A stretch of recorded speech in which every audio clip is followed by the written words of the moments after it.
200 in Sydney, Nova Scotia, the Labatt Canada Cup 87. Today, Team USA takes on Team Czechoslovakia. Good afternoon, everyone. Welcome back to Nova Scotia. I'm Jim Van Horn. A very important hockey game set to get underway. Team USA and Team Czechoslovakia. For the States, it's simple. A tie, and they make it to the next round, the playoff round. For Team Czechoslovakia, a loss, and it's Gonzo Alonso. Here's Peter Watts. Thank you, Jim. The Americans played pretty well at the start of this tournament. They've had a little trouble with the Soviets and the Canadians. The Czechs got off to a great start in the opening round by tying Team Canada, but they have been a bit of a disappointment since that time. And as always, goaltending in a game like this will be key, and two of the best goaltenders in the tournament will be in action. Gary?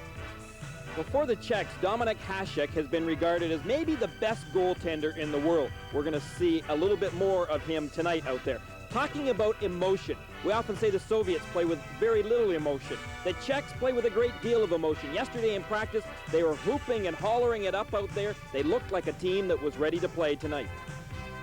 Well, folks, when you have to win, hey, as everybody said before me, you need good goaltending. Obviously, Team USA is going to go with Van Biesbroek, who stands up, normally makes that first save. If his defenseman can control the rebounds, he's home free. But hey, Team USA have got to score goals. They're going to need at least 3 to get a tie in the game this afternoon.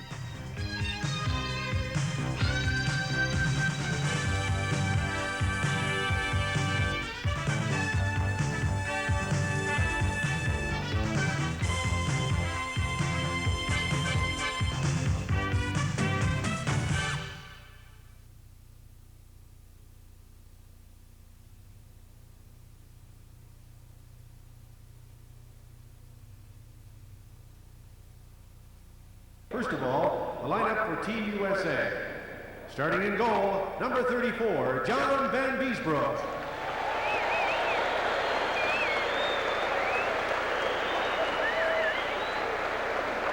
On defense, number 4, Kevin Hatcher.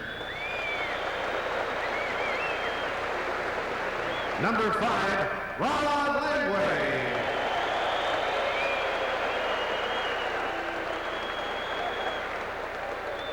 Number 21, Bob Carpenter.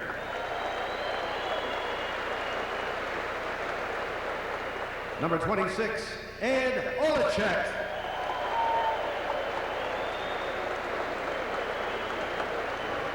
Number 29, Joel Otto.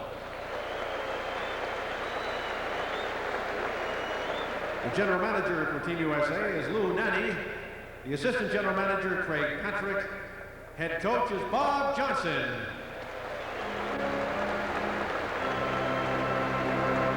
The assistant coaches are Ted Sager and Doug Wood. Ladies and gentlemen, Team USA.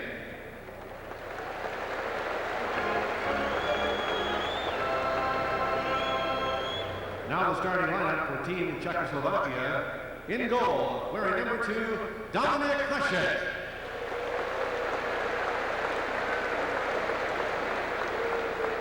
Number 9, Yaroslav Benek. Number 15, Yuri Dorchow. Number 19, David Volek. Number 24, Yuri Radina. Number 28, Momir Bomjic. The assistant coach for Team Czechoslovakia is Fran Pospisil. Head coach, Dr. Jan Starzy.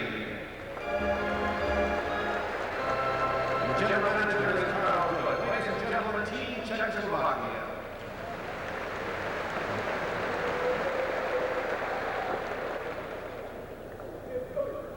And now introducing the members of the official party for tonight's ceremonial face-off. Canadian Tire is a proud supporter of sports for people of all ages and communities across Canada, from the Canadian Amateur Hockey Association to the Calgary 1988 Olympic Winter Games. Representing the grassroots of hockey is Paul Mugford from the Dominion Minor Hockey Association.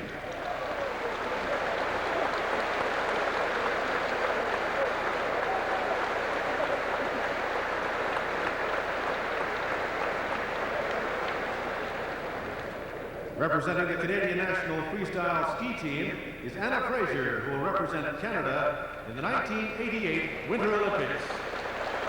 Anna was into the 87-88 season as the #1 Canadian National Women's Aerials combined champion and as the #2 women's aerial event at the 1987 Freestyle Olympic Preview Competition.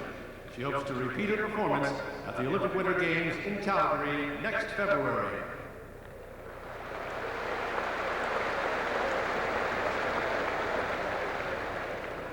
Representing the Canadian Tire Company is dealer Mr. Al Atchison.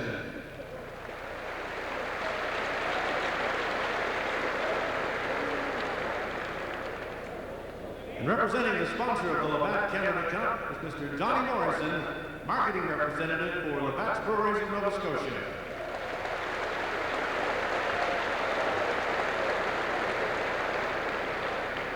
With the two captains, Rod Langway and Dusan Pasha, come to center ice for the ceremonial face-off.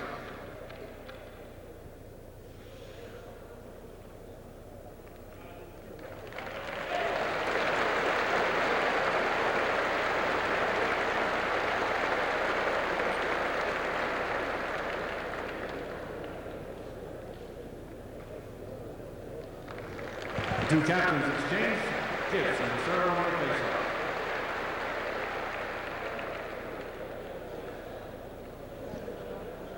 Ladies and gentlemen, please rise for the playing of the national anthems of Team USA and Team Czechoslovakia and Mr. Johnny Coyne.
This is the Labatt Canada Cup.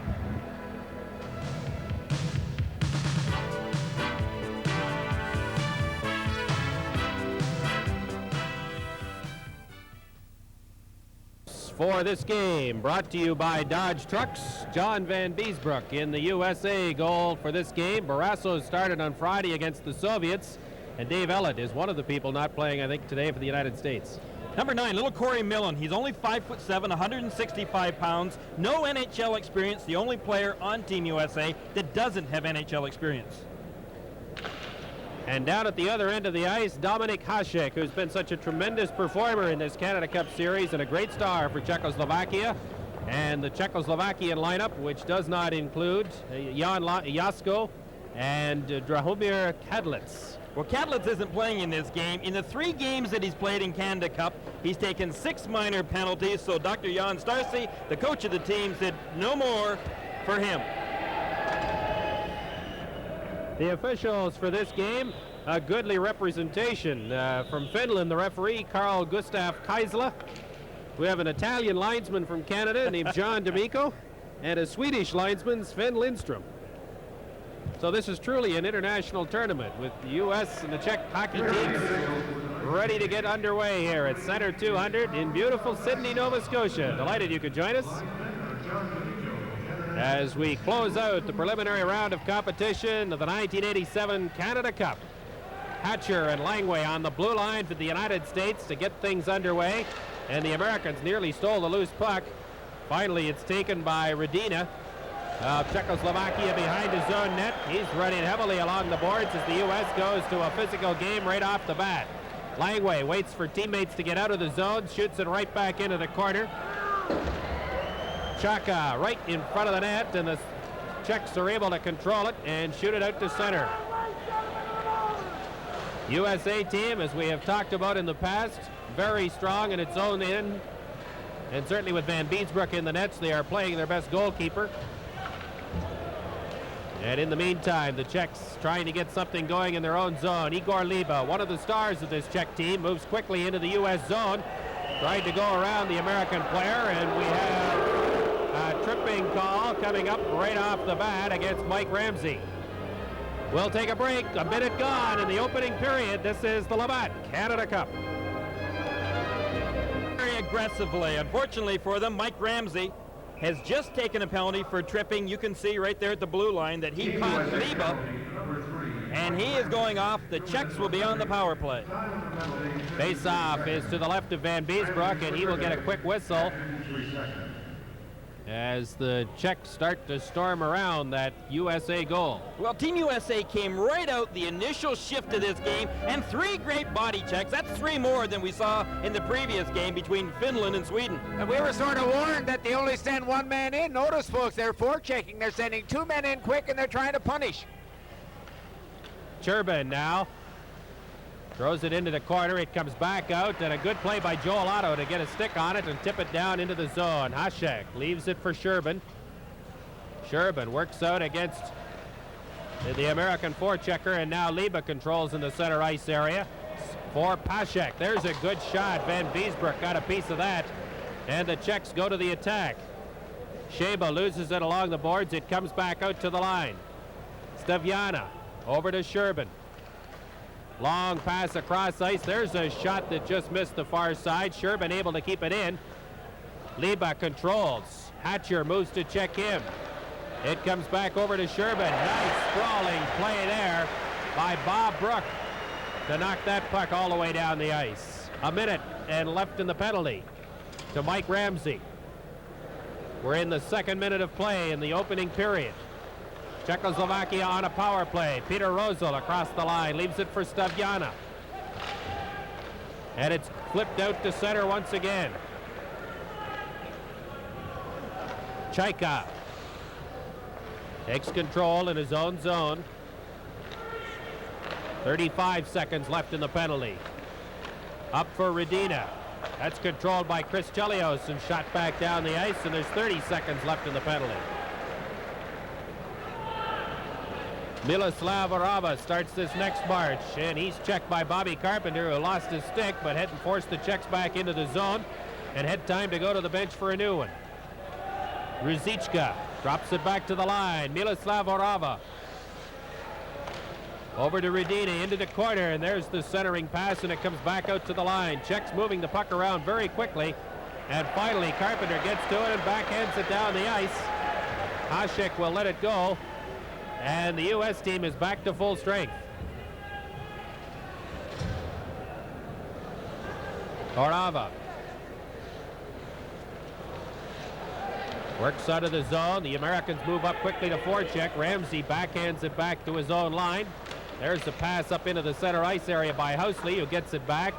And now Peter Vilk is run in along the boards by Wayne Presley, who's out there on a forward line with LaFontaine. Ramsey moves up to make a check, but the Czech player goes on into the zone, carries into the corner. Housley bumps his man and takes control and dumps it up to Presley.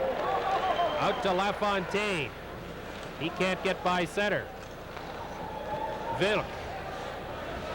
A cross ice pass to Black. Now into the slot area, and Van Beesbroek steered that shot away. Off the stick of Vladimir Kuchera. Presley, long pass up for LaFontaine. Splits through the defense. Presley moves to get the loose puck. Good physical play along the boards. Presley struggles for control. Now it comes in front to LaFontaine. Set up for Chelios. Backhand blocked by a sliding Czech defender. Chelios controls, keeps it in at the line. Here's LaFontaine, and now we've got another penalty coming up against the USA. 15:50 to go in first period. This is the 87 Labatt Canada Cup. Watch number 14 for the USA team. Number 14, Wayne Presley, gets that leg out and trips number 14 for the Czechs, Kuchera. That's going to send him to the penalty box. The Czechs once again on the power play. Team USA can play aggressively, but they're going to have to be careful and stay out of that penalty box.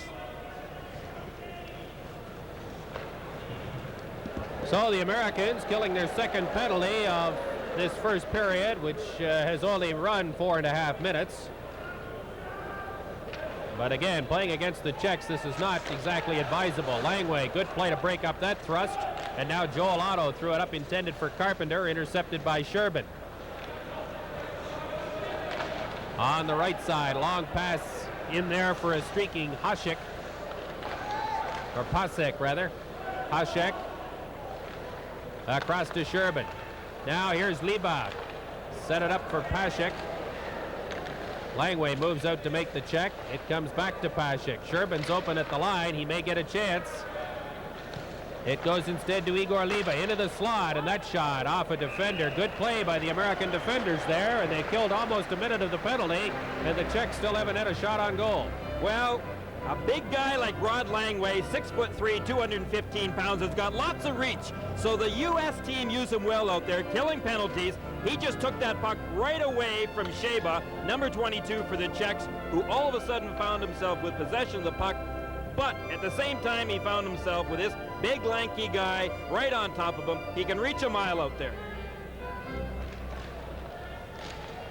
The Americans clear it to the line, not out, kept in by Orava. And Orava's got the puck back at the line once again. Throws it into the corner.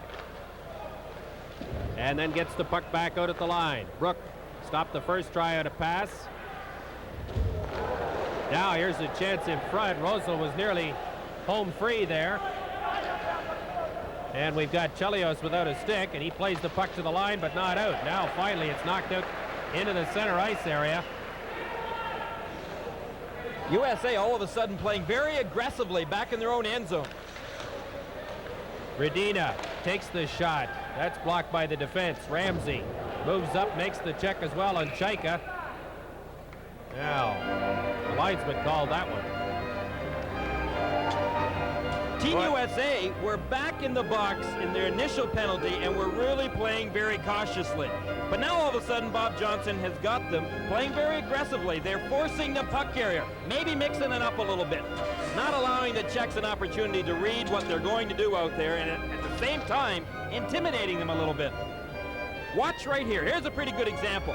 USA all over top of the puck carrier. In fact, they've got two guys caught over there. Now, you got to watch it, though, because the Czechs move the puck so quickly, they can catch you, and if you allow them to get into the slot, boy, they can put it home on you pretty quick. 15 seconds left in the penalty to Wayne Presley. Good penalty killing to this point by the United States. The Czechs will try and get something going here. Broughton moves up to make a check, but the Czechs work their way into the zone. Langway takes his man out into the corner. And now it's dumped out to the line off the official and back out to center. Now the Americans with a 2-on-2 break. And here's a chance now for a defender moving up. Gary Suter. And he couldn't find a man open, and the Czechs working out into the neutral zone. And now we get a whistle, and the Czechs will be penalized. Interference. 13.5 minutes to play in the opening period from Sydney. This is the Labatt Canada Cup. Number 14, right in the middle of your screen here. All of a sudden, he sticks out his leg. He gets a 2-minute penalty for interference. The referee caught that one. Number 14, Kuchera, goes to the penalty box for interference. He had pulled down Mark Johnson. At 6 minutes and 30 seconds. So now the United States, which has killed 2 penalties in the first 4.5 minutes of this period, will get a chance on the power play. Housley shovels it in across the line. Sherbin back there, tries to throw it out, gave it away instead. It comes right in front, and the Czechs are there to clear it down the ice. Kuchera for interference at 6:30 of the opening period. Still no score in the hockey game, but some good physical play by both teams. Mark Johnson works his way into the corner, looking to make a pass. Housley had moved into the slot area, but they couldn't get the puck to him. Housley now shovels it back into the corner. Otto is out there on the point. Suter to Housley, and it comes back out into the neutral zone. Housley nearly lost, or did lose it in fact, and it was lucky that Radina didn't know where it was. Here comes Gary Suter. Calgary Flames outstanding young defenseman. Across the line, Carpenter made a move. The puck comes back to Suter. He'll take a long shot. It just goes a little bit wide of the net. Housley keeps it in. And then Liba, nice pass to Pashek. Pashek, good shot right on. And Van Beesbroek had to make the save. This is the Labatt Canada Cup. The Labatt Player of the Game for Czechoslovakia will receive a set of 10 Olympic coins, compliments of Canadian Tire, an official supplier to the Calgary 1988 Olympic Winter Games, and a few dreams along the way. Canadian Tire. 12:19 to go here in the opening period from Center 200 in Sydney, Nova Scotia. 49 seconds left in the penalty to Kuchera of Czechoslovakia. No score in the hockey game, and the face-off to the left of John Van Beesbroek in the USA goal. LaFontaine lost the draw. It comes to Igor Liba, and he's checked, and Chris Chelios takes over for the United States.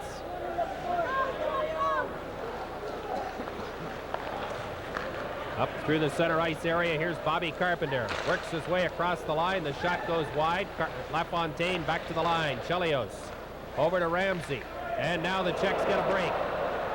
Here is Pashek. Pashek right in, and Chelios just got back enough to disrupt him a little bit. And now Bobby Carpenter will take over and circle in front of his own net and start back quickly for the Americans.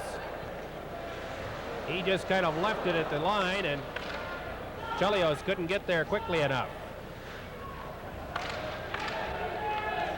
Chelios throws it back to Mike Ramsey. Both teams back at full strength now. That shot went off a Czech player who's down in his own zone. Kuchera now works down the left side, takes the good shot. Van Beesbroek stood his ground. Kuchera hustles after the loose puck in the corner. Black is manhandled there by the American defenseman. And now Kevin Hatcher of the Washington Capitals starts back. Bob Brook has it. Shoots it back in again. Delayed offside coming up against the Americans. Sherbin gets it up to Steviana. He gets to the line. Nice move. Steviana just missed. Great move against the defender there. And now Brook breaks out. He is run in along the boards by Sherbin. And the Czechs control it once again. Lubina run in heavily by Chris Nyland. Best hit of the period, and Nyland hustles into the corner looking for a loose puck. Now it comes back into the slot. Brook is tied up and can't get there. And here come the Czechs. Rosol sets it up in the slot, and I think Van Beesbroek got a piece of that shot from Ruzicka. Brook plays it behind his own net to Rod Langway. Up for Nyland. Here come the Czechs once again. Brook and Ruzicka get into a little stick work along the boards. Hatcher's got the puck now. Off the boards for Brook. Lubina keeps it in. Langway's got it in front of his own net. The Czechs able to keep it in. Then it gets as far as the line. Now it's Lubina moving to the corner, and the Czechs play it, or the Americans play it out as far as the line. Brook has it once again. And finally, we get a whistle. There's 9:35 to go in the first period. This is the Labatt Canada Cup. USA came out hitting the very first shift, and it hasn't stopped. Watch Nyland. Number 30 just rams that body right into number 18, Lubina. Sends Lubina sprawling. Even Nyland's helmet got lifted up there a few inches. Chris Nyland can certainly either start a war for you out there, but he can make things happen. The Czechs get it to the line. It's kept in by Chelios. Suter hustles over to shoot it in from the side. And now Chelios at the line will take the shot towards the net. It's steered into the corner by Horava. The Americans very physical in this opening period. Olczyk battling along the boards with two Czech defenders. And finally Horava controls behind his own net. 9:10 to go in a scoreless first period. And we get a two-line offside as Dolezal took the puck on the American side of center. Well, we're talking about a lot of the emotion that the Czechs have shown in this last year, especially this year at Canada Cup. Dr. Jan Starcy, you see there behind the bench, a lot of it's because of him. He is an emotional coach out there. He uses the whistle a lot in practices. He screams, he hollers at the guys. He tries to get the very most out of them. And boy, it has paid off as well with the players because they are spreading some of that enthusiasm amongst each other. Even in the warm-up tonight before the game, they were hooping and hollering out there once again. Bozic ups it off for Pasek. Pasek takes the big shot that goes away wide. Aaron Broughton for the United States. Gets it out of the zone. Mullen hustles after it. Benak gets there first for Czechoslovakia. Throws it around on the side. There's a pass intercepted in the slot. Housley has it stolen by Igor Liba. Long pass up intended for Sheba. And Housley got back to start this next American rush. In across the line to Joey Mullen. Works his way past Benak. Now here's a chance in front.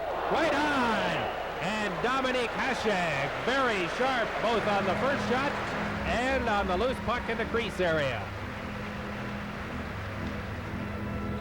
Joe Mullen was banging away out there. He was looking for that rebound, but Dominic Hasek didn't give him one. Watch Hasek.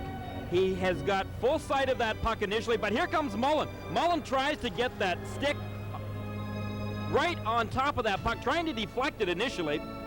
Hasek made the save, and then Joe Mullen had a little time there to whack away at it. So the face-off to the right of Dominique Hasek. Down to 8:20 to go here in the first period. And Peter Vilk and Wayne Presley are having words.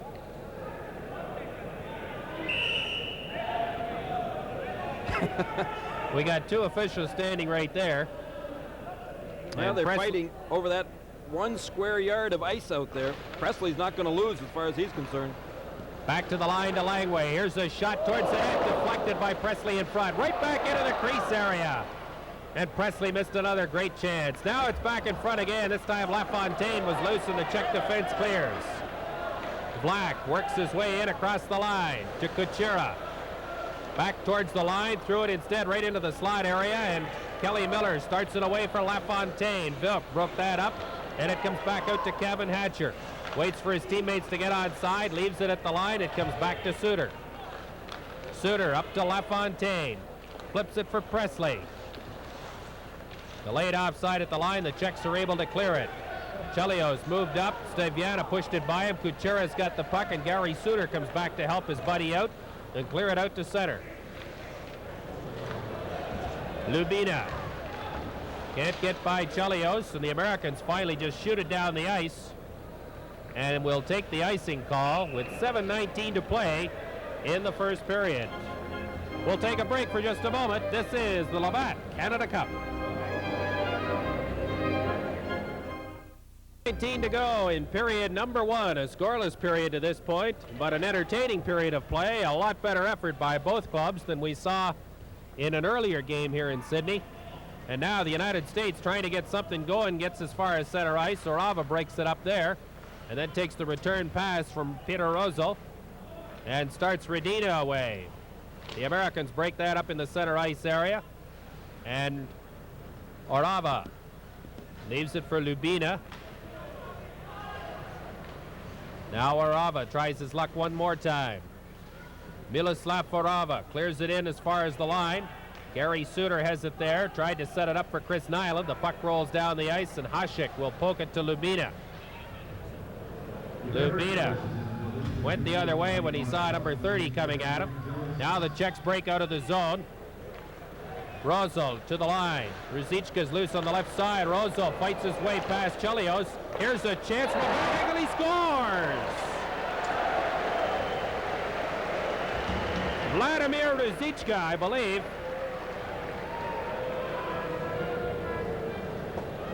Well, that was teeing it up and letting it go. Watch number 17 over to the right of your screen now.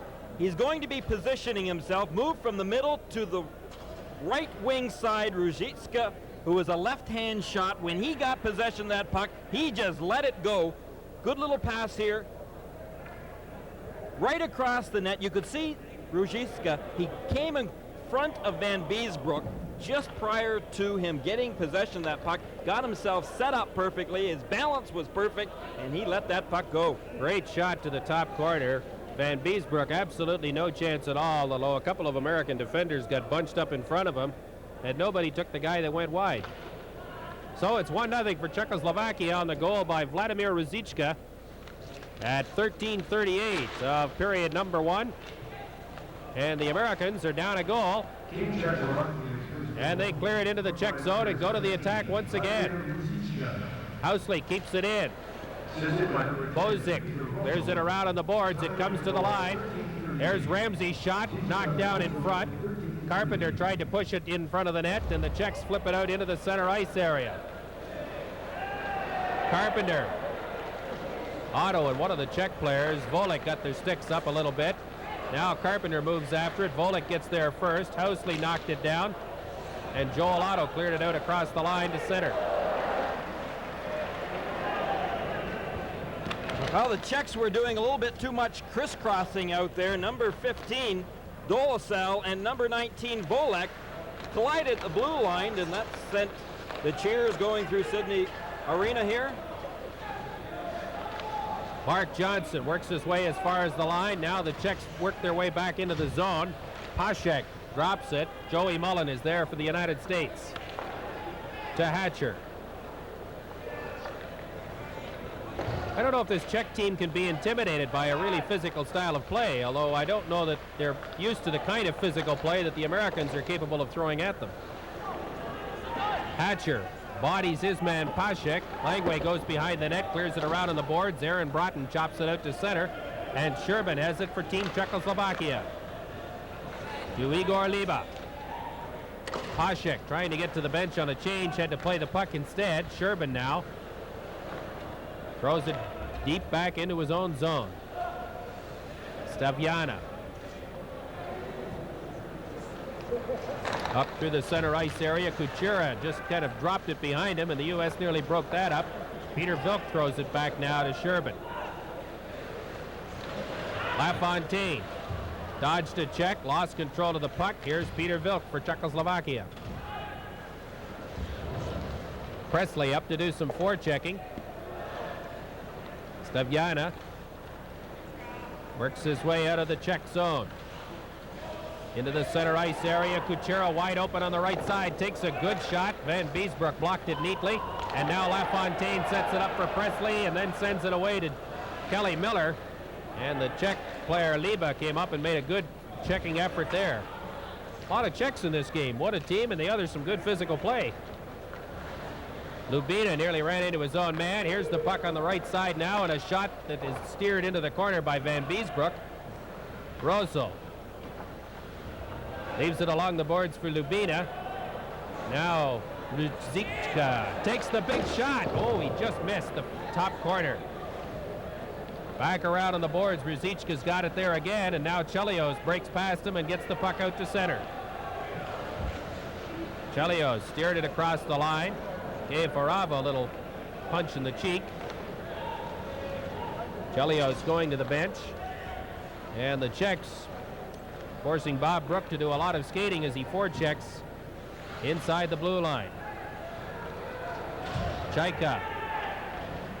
Too many men was the call from the U.S. bench, but no call made. Bob Brook now breaks in on the right side. There's a chance in front for Nyland, and he couldn't knock the high shot down. Brook had a chance in front as well and only saw it at the last minute. Brook steers it into the corner. Housley bodied along the boards. Nyland goes in and throws his weight around a little bit. And finally, it's controlled by Czechoslovakia, and it's slid out to center. Ruzicka, who was blue lining a little bit, gets in across the line. Keeps it in the zone, goes over on the far side. Dolezal missed a check from Housley, and the Americans control, and Joel Otto starts out to center. He just shovels it into the zone and was knocked down. Crowd wanted a penalty, but Keisler didn't see it that way. Dolezal now just gets rid of it to the U.S. blue line. And this first period winding down rather quickly. 2:05 to play now as Rod Langway tries to get something started. Over to Hatcher. He shoots it out to center. Otto has it there, working against Dolezal. Finally clears it down to Dominik Hasek.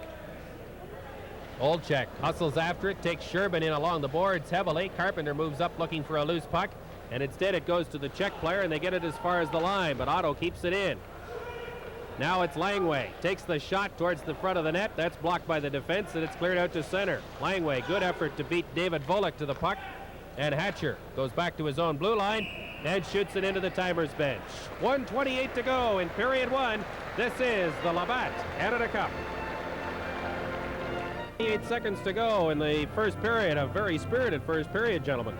No question about that. Team USA came out hitting. That's been their game plan. They've stuck to it. However, that hasn't foiled the Czechs the least bit. Their game plan is to keep possession of that puck, make the good plays. They have not yet been intimidated by all the heavy hitting by Team USA. In the last couple of minutes, I've had the feeling that they're slowly taking over. Their skating and their puck handling skills, plus their ability to take the heavy checkings, swung the pendulum, I think, in their favor right now. Leba crosses the line. Mark Johnson, nice move to break out down the left side. Johnson looking to make a pass. And the problem was the guy that got the pass right on his stick was wearing the wrong color jersey. Chelios dumps it into the zone. Hasek has to play it. Mullen can't get to the loose puck. Leba along the boards. Chelios able to keep it in briefly.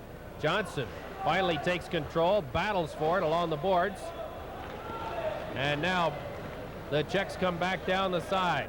Here's a big shot right on, and I think maybe Van Beesbroek got a tiny piece of that, enough to deflect it out of the far corner. The Czechs are overloading the zone coming down that right side. They've got a 2-on-1 situation they're trying to create, and they're being successful at it. They're gaining the blue line. This is a Czech team, remember, that was 1-2-1 coming into this game, and they're playing much better than they did against Team Canada, which I think has been about their most impressive effort in this tournament to this point. Now Kuchera breaks through center ice, missed a body check from Ramsey, threw it into the slot area, and who was there for it but the Americans' Wayne Presley. He flips it out and down the ice. As the seconds wind down, just 5 seconds left in the period, LaFontaine trying to get it into the zone. Housley gets it across to the line. We get an offside at the line. We get the end of the first period, and the Czechs have a 1-0 lead over the United States. So an entertaining first period for a capacity crowd here at Center 200 in Sydney, Nova Scotia. At the end of the first period, it is 1-0 for Czechoslovakia, and this is the Labatt Canada Cup.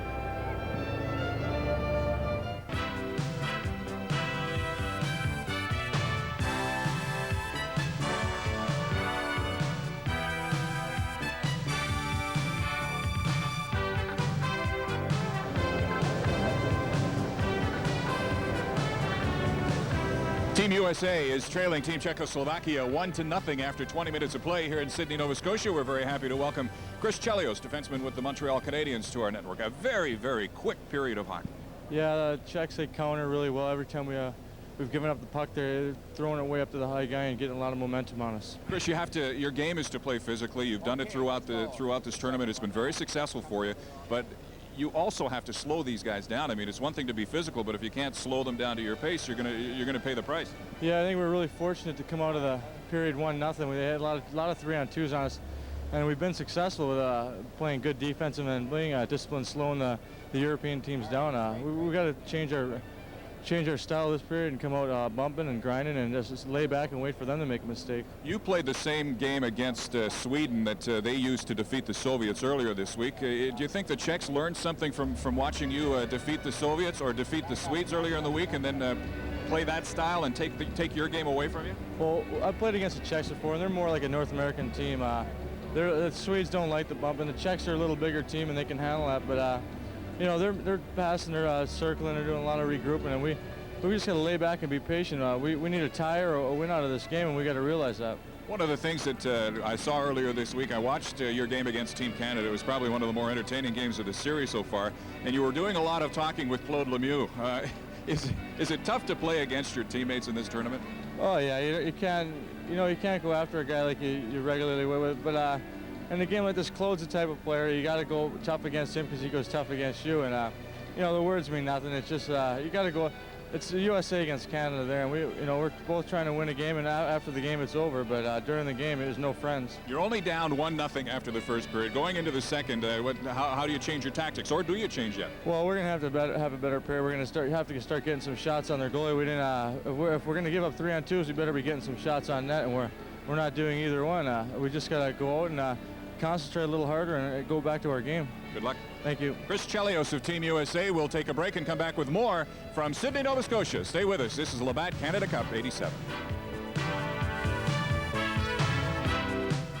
To Sydney, Nova Scotia, where Team Czechoslovakia is leading Team USA 1-0. After 20 minutes of hockey and still lots of outstanding hockey to come, we enjoyed a very, very interesting first period of hockey, and we're very pleased to welcome the head coach of Team Czechoslovakia, Dr. Jan Starsi, with us. His interpreter is Miro Wojtasek, the assistant general manager. First of all, Dr. Starsi, I'd like to ask, it was a very difficult, tough, rugged first period of play, but it did not seem to bother the Czechoslovakian players, the hard play of the Americans. Že to byla ta první třetina, že byla velmi náročná, že to tvrdý nápadání ze strany americké, ale že to vypadalo, že nám to jako vůbec nevadí. Áno, je to pravda, Američania zahájili veľmi rýchle a tvrdo, ovšem my sme čelili podobne rýchlosťou, ale hlavne kombinačnou hrou. You are right. American team played a very good game, very good first period, very hard checking and fast skating, but we think that we've been able to challenge them at the same way, and we played also very good first period. The Czechoslovakian teams have been called more American style or North American style than the Soviets and the Swedish teams. Is this the type of game that you prefer to play when you play North American teams? Že jako o nás hovoří, že hrajeme víc než Sověti jako směrem na severoamerický hokej, a jestli teda tohle je ten způsob, který prostě produkujeme my jako naše mužstvo. No tak nie je to celkom tak, my severoamerický hokej nehráme. Nemáme medzi mužstve hráčov, ktorí majú za sebou NHL, alebo ako Švédi, Fíni a tak ďalej. That's not exactly, because we don't have too many players who play for NHL clubs, so we think even many people say that we play more American hockey style than European style. We still think that we are more we play more European style hockey than American style. One last question, Dr. Starsi. You have 3 players on your national team now on Team Czechoslovakia who will be playing in the NHL very, very soon. Do you see this continuing, this policy of allowing your players to play in North America? Že v nejbližší době budeme mít 2 nebo 3 hráče, kteří budou hrát za NHL, jestli je to teda v podstatě taková politika našeho svazu, jestli v budoucnosti budeme mít další hráče tady. Áno, určite budú hrať 3 hráči a určite v budúcnosti sa chceme dohodnúť a budeme posielať ďalších hráčov do NHL. 3 players will be released for NHL clubs right after the season. One will be going to Calgary Flames right after the Olympics games, and we think actually it's the policy of our hockey federation to cooperate more with NHL and in the future to release more players for NHL clubs. Gentlemen, thank you very much. Good luck in the second and third period. Thank you very much. Dr. Jan Starsi and Miro Wojtasek of Team Czechoslovakia will take a break and come back with highlights of the first period with Howie. This is Labatt Canada Cup 87. 20 minutes of play, a crucial game for both teams. USA only needs a tie to advance to the playoff round. Czechoslovakia has to win tonight if they hope for more success in the Canada Cup. All right, let's bring Howie in here with his magic pencil to take a look at the highlights of the first period. Some great play in that first period, Howie. Just an outstanding hockey game so far, and the Czechs really started to take over late in the period. Well, yes, they did. The Americans come out and did something we didn't expect them to do, and that's 4 Czechs and 2 men in, and we expected them to punish the Czechs as much as possible. That they tried to do, but it had no effect on them. I thought the Czechs were really flying late in the game. You know, I've got a pretty good example here of, yes, how to bring the puck out of your own end, and then compared to when I did it, no, we never used to do it this way, and I'm not sure who was the most successful. This is the Czechs with the team right in here. When I played the game, boy, the rule was get the puck out over the blue line as quick as possible. We would have headed this way, got as far as we could, bounced it against the fence, and put it into center ice. But no, this didn't happen here. Watch the Czechs. Now they're just going to suck that player in. Now stop it right here. This fella here, he knows for sure that he's not going to make a pass to anybody out in here. And this guy here on his team, he's coming back because he knows he's going to get the puck. Now watch what happens. He'll suck in the forechecker, make the turn, get him into the corner, and put it across the ice. All right, stop it right now. Now, everybody else knows what's going to happen. They know the puck is going to go over here to that teammate. This fella here is going to break this way up through the middle. This guy's going to break this way up through the middle, and this fella's going to come late in case something goes wrong. Watch it develop. We got a guy doing pretty well. Housley reads this. Stop it right there. Now, the pass is going to go right straight through up in here, and if Housley would have chickened out and left his position, why, the Czechs would have had a sweet breakaway. But look at this, boy. Housley says, ha-ha, I can read it too. I know what's going on. You guys aren't so smart. He gets in the slot, picks up the puck, and gets possession of it. And when you use your head on the offense, and particularly on defense, it helps. Vladimir Ruzicka is one of the players that's going to be playing in the NHL this coming season. We don't know if he's going to be playing in Toronto or New York yet, but he scored the only goal of that period in a bullet shot. Oh, yeah, but a bullet shot from a terrible angle. Only jump at your house. If that kind of a goal goes in, you need another goaltender. No way at all. All right, it starts right out in here in a 2 really on 2. This is what it should be here, but this defenseman has to come across and take that Czechoslovakian player, but he doesn't. All right, now it's a one-on. It really develops into a one-on-one here in Chelios, or a 2-on-1. Stop it right there. There's the 2-on-1 in Chelios. And all the while this is going on, this guy has to be coming across, but he doesn't. He leaves Chelios here trying to fend against 2-on-1, and he does a pretty good job. Watch, he'll create a loose puck, but then commit the cardinal sin. He goes to play the puck. There he creates the loose puck. Now he stops. Instead of coming out and taking the man, let it go from there. That's it. Instead of coming and taking the man, he backs up, and plays the puck. Now, stop it right here. The guy that finally does get the goal, Ruzicka, is smart enough to come across and be in this position right here. And as this develops again, watch where Van Beesbroek is. There's the Czech player with the puck. Chelios should have had it. Now watch the slow push off here by Van Beesbroek. He doesn't get across at all. Leaves the country mile in the short side, and the guy puts it in from an impossible angle. No way that goal should go in. All right, Howie, thanks very much. We have second period action coming up very, very shortly. Team Czechoslovakia leading Team USA 1-0. We'll be back to Sydney right after this. This is the Labatt Canada Cup 87. Good folks at Dodge Trucks. Vladimir Ruzicka got the only goal at 13:38, and the Czechs outshot the Americans by a margin of 8-5 in the first period. An entertaining first period for a capacity crowd here at Center 200. And with 40 minutes to go, the Czechs battling hard to earn a berth in the medal round of the 1987 Canada Cup tournament. And there is a standing ovation in the arena now for a bunch of youngsters who brought great honor to Cape Breton. The Glace Bay Kentucky Colonels, Canadian champions of Little League Baseball. And I think they're down in the west end of the arena behind John Van Beesbroek. They were the Little League champions this year and finished 5th at the World Championship in Williamsport, Pennsylvania a couple of weeks back. Great bunch of youngsters, and they did a great job winning the championship from Glace Bay, Nova Scotia. Second period action underway. Czechoslovakia 1. And Team USA, no score. And David Volek steers the loose puck into the USA zone. Rod Langway hustles back to get it. Langway flips it out into the center ice area. Joel Otto has it there. Carpenter whacks it into the zone. Otto carries on into the corner. Olczyk moves over to try and make a pass, and Dolezal takes over for the Czechs. and shoots it out and down the ice. And this will be an icing call as soon as Rod Langway gets to the loose puck. Well, with all of Team USA's hitting, what they've got to create in this second period is some offensive opportunities as a result of it. It's great to go out there and use a lot of energy taking out the man, but unless you can create some offensive opportunities, it all goes to waste. That's where the Team USA may be a little short, and that's in their offensive abilities. Well, I think as you're sitting at home watching this, time after time, a USA player is going to be even with or a step and a half or a half a step ahead of that guy in the red uniform. And before he takes 4 steps, this is where skating comes in. The Czechs definitely skate better. Housley, big shot, and Fraser was jamming the net, and they didn't have much luck, or Miller rather was jamming the net. Housley now shoots it off one of his own players, and it goes all the way down to Van Biesbroek. Pat LaFontaine, New York Islander youngster. Kept in at the line by Staviana. Now Ramsey starts it away down the right side. Too far ahead for Presley. Ramsey tries it again. Broken up at the line by Igor Liba. And the official, the referee, called that. Mike Ramsey, number 3 for Team USA. He was looking for his man, and he got him, even though the whistle had already gone. Liba went flying. Ramsey's a rugged defenseman. The Buffalo Sabre, 6'3", 195-pound defenseman. He likes to play the body, and look, he lines him up with a good hip check right here. Number 11, Igor Liba, goes down and goes down hard, but the whistle had already gone.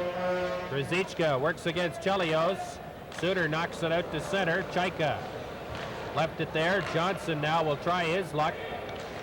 Mullen circles by Chaika. Mullen takes a dive as Chaika spilled him. Now it's kept into the slot area. Broughton's shot weak and wide. It comes back to the line. Broughton keeps it in. And now Czechoslovakia starts back. Peter Russell comes to the line, drops it for Ruzicka. Throws it back into the corner. Russell just lets it go behind the net. And Joey Mullen has it for the United States. To the line, but not out. Kept in, Russell. Into the corner, Ruzicka tries to center it, and Van Biesbroek will take a face-off with just about 2 minutes gone here in period 2. The Czechs are still being successful at crossing over Team USA's blue line, and they're doing it through a simple means. They just continue to create that 2-on-1. Howie showed you one during the course of the intermission. 2-on-1 at the blue line, and they're getting easy possession of the blue. Now the Czechs, they're taking the man out a little bit too, as you can see, Team USA player going down. But the 2-on-1 at the blue line, that's how the Czechs are entering Team USA's end zone. Rod Langway's logged a lot of ice time so far in this game. He's back out on the blue line with Kevin Hatcher for the United States. Fraser flips it out to center. The Czechs clearing right back in again. And again, there's a little bit of stick work away from the play. Langway behind the net to Hatcher. Out now to Bob Brook. He just dumps it into the zone. The Americans pour in after it. The Czechs get there first with Bocek. And now Black into the slot area. Vadak lost it. Here's Bob Brook. Brook winds up.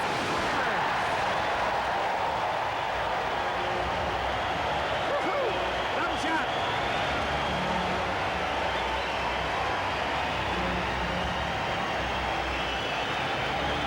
Well, a giveaway at the blue line. A costly error by the Czechs. And all of a sudden, Team USA get on the scoreboard. Number 30, Chris Nyland, takes that puck and just ends up blasting it just inside that post. Catches Hasek over too far to his left. And an unexpected goal scorer in Chris Nyland.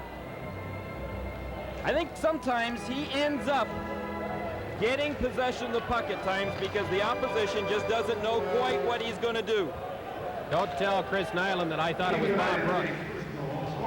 Here come the Americans again. 3 of them across the line. Right in front of the net. Carpenter took a whack at it. Carpenter goes after the loose puck. Olczyk dumped it behind the net. Joel Otto moves over towards that corner, tries to get the loose puck. And now the Americans are really starting to pour on the pressure a little bit. Cheba Out of the zone, Ramsey played it to the line. Carpenter tried to dump it in. Peter Volek takes a slash from Ramsey. And now here is Otto crossing the line. Housley moves up, whacks it out in front of the net. It comes back towards the line and out to center. And that goal has really fired up the American side now, as they are trying to really apply some pressure to this Czech group. Nyland unassisted at 2:29, the official scoring play to tie the hockey game at 1. LaFontaine moves up to do some forechecking. There's a chance right on as Olczyk shot deflected by LaFontaine, and another shot by Olczyk steered up into the crowd. 16:18 to go in period 2. This is the Labatt Canada Cup. Welcome back to Center 200 in Sydney, Nova Scotia. The Canada Cup comes to beautiful Cape Breton in the early fall of 1987. 16:18 to go in the second period. The United States won, Czechoslovakia won. Chris Nyland with the tying goal here in the second period. Orava to Chaiba. Out to Sheba. Hasek. Igor Liba. Gets it as far as the line, and Chelios. Liba now digs it free, shovels it in behind the net. Suter is checked. Gary Suter, or finally Chelios got it out of the line, and that long pass from Kelly Miller had no chance of success at all with two defenders standing in the way. Now the Czechs buzzing around in the U.S. zone. Liba's got it. He just flipped it toward the slot area. Suter cleared it to the line. Orava keeps it in. Long shot off the outside of the goalpost. Liba works hard against his opposite number, Kelly Miller, and now the U.S. team gets a 2-on-1 break.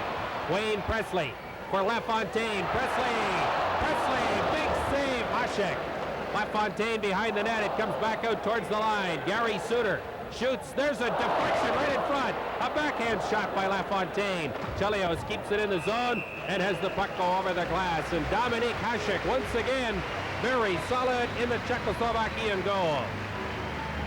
Well, Hasek did what he had to do on that 2-on-1, but Wayne Presley is going to be kicking himself because he just held on to that puck way too long, got himself at an impossible angle here. LaFontaine gives it to him. Now watch. He was already past the goal post when he decided he was going to shoot that puck. He should have got it up high right away. Hasek was making his move to the left and was going down a little bit at the same time. Presley just waited way too long. Langway shoots it into the zone. If anything, though, Gary, at least they're creating some chances, which is better than they were doing in the early part of the first period. Now Mullen shovels it in across the line. There's a long shot that's away wide by Broughton. Thatcher moved up and delivered a big elbow on Lubina, and Langway hustled after the loose puck and managed to take control for the United States. Mullen again crosses the line, shovels it towards the line. Now here's Broughton. Broughton with another big shot right on. Backhand shot. There's a glove save by Hasek off the stick of Mark Johnson. And play is called with 14:33 to go in the second period. Well, the main thing right now is that Team USA have started to shoot the puck. They only had 5 shots on net in the first period. Now, all of a sudden, this period, they're shooting the puck. Things are going to happen. Number 12, Mark Johnson, he fired that puck. Big save here by Hasek. At least he made it look big. That puck would have gone way over the net, but he got that glove up there, let it go. Mark Johnson's played more international hockey games than anyone else on Team USA. Well, I think this is developing into just an outstanding period of hockey, and I got to give the credit to the referees. Let a lot of borderline calls go on both sides, some flagrant calls, but at least he's consistent. He's let them go on both sides, and the guys are playing hockey, and it's crowd pleasing. Big hit there delivered by Nile, and the puck comes out to center. Ramsey hooked his man and cleared it right back into the Czech zone once again. Rostislav Black behind his own net. Out to Sherbin. Long pass up into the center ice area. Vilk steered it in towards Van Beesbroek. Ramsey. Long pass up through the center ice area. Chris Nyland working in. Nyland shovels it towards the net, and it just went wide of the goalpost. Housley moves up. Penalty coming up to the Czechs. And there's the whistle. And we will get a tripping call against Czechoslovakia. This is the 1987 Labatt Canada Cup. Czechs play heads-up hockey, but sometimes I think it's to their disadvantage. When they see number 30 out there in the ice for Team USA, they're not quite sure what to do. They give him lots of room, and they pull him down. But, I mean, they might better look down at the puck and forget about seeing Nyland. The only thing they're sure about is that he's not supposed to make moves like that. Hey, super move to the inside, turn the guy inside out. He'll be wanting to renegotiate his contract with Savard, Howie. Suter at the line, takes the shot. Hasek stopped that in the defense. Sorava cleared it down the ice. Staviana for tripping at 6:08, so the United States on a power play now. And here is Suter into Johnson. He just backhanded it into the slot, and it was cleared out and down the ice. You said a moment ago Johnson's played more international games than anyone else. Well, he's giving the puck away to a red sweater more than anyone else tonight. Otto, big shot there, and Hasek came out and cut the angle down very nicely. Boy, he come out of the net like he was shot out of a gun, didn't he? Great save. And showed good form getting back in, as you no doubt noticed as well, Howie. Now Housley at the line. Leads this American power play into the Czech zone, throws it into the corner. Johnson is after it. He can't get by Benak. LaFontaine kept it in. Hasek pushed it into the corner. Bocic is knocked down. The puck along the boards, and the Czechs clear it down the ice. 45 seconds left in the penalty to Czechoslovakia. And here comes Gary Suter. Just dumps it in behind Hasek. On the other side, Otto right in front, and the deflection by Olczyk just missed the post. Presley throws it back into the corner, goes after it. Presley digs it free. Olczyk can't handle it. Otto's in there trying to dig it out as well. It comes back to Gary Suter at the line. There's the shot. That's blocked. And Dusan Pasek comes out to center. 12 seconds left in the penalty. Benak takes the shot. Van Beesbroek stopped that easily, and the penalty is just about over. Here comes Chelios. Long pass through the center ice area. Here's a chance for Presley. And he just couldn't get the shot away. Now we've got another penalty coming up to Czechoslovakia. It'll be a cross-check. 11:45 to go in the second period. This is the Labatt Canada Cup. Are getting caught here by Team USA's speed. Chelios put Presley in all alone. Watch, the cross-check comes back here. Peter Vilk, number 20, just lays that lumber on Presley. There you can see it. And Peter Vilk goes to the penalty box. Team USA have all of a sudden picked up their tempo. Never mind just taking the body out there. They're playing some heads-up offensive hockey. Cross-checking the call, 8:15 the time. Face-off in the Czech zone. Second straight penalty against Czechoslovakia. Chelios. There's a shot right on at Hasek. Stopped it and got the rebound. Well, when you've got two big guys, I should say one big guy in Otto in front of that net. Otto is 6'4", 220 pounds, and you've also got the quickness of little Joe Mullen standing right in front looking for those rebounds. Hasek better be sharp and better not give up that puck, because boy, he's going to have some trouble if he does. Face off to the left of Dominik Hasek. It comes back out to the line to Chelios. Ramsey got away with a little interference in front of the net. Otto shovels it. Oh, what a chance Mullen had. Absolutely unbelievable that Hasek stopped that bet. He is down and injured. Brilliant goalkeeping by Hasek, and we'll come back and see how he is in just a moment. This is the 1987 Labatt Canada Cup. Well, Dominik Hasek has been pretty busy all of a sudden the last 40 seconds here, and watch the save he makes on Mullen. The pass comes right across from Otto over to Mullen. Watch how quickly Mullen lets that puck go as soon as he gets it. But Hasek was able to get that right foot over there just in time. I don't think he was hurt. I think he just decided he needed a rest. He took a stick in the back of the helmet from one of the players who was knocked down in the crease, and I think it stunned him for a minute, but he got up, got a good hand, and he has really been a story for this Czech team in the last 5 minutes or so. Here they come the Americans again. Carpenter this time trying to play it in towards the corner, and instead he knocked it up over the glass and into the spectators. I kind of think, as I saw the replay on that save, I thought Hasek got his leg or his pad right down parallel to the ice, but he didn't. He just stuck it along and stopped, and I think Mullen hit him more than anything else, but it still was a heck of a move. What I wanted to say a few minutes earlier is that for the first 10 minutes of the first period, it looked like the Americans dominated because of the physical punishment they were giving the Czechs, and then the Czechs didn't back off, and you didn't see any signs at all of them being reluctant to mix it up. However, keep watching, fans. There's quite a few times in the last 5 minutes I've seen a Czech player slow down when he's going in the corner. He could get to the puck first, but he's not going to get there first to take the punishment. Not all of them, but some of them. And if you can do that to some of them, you stand a chance of winning. 11-11 to go in period 2. 1-1 is the score.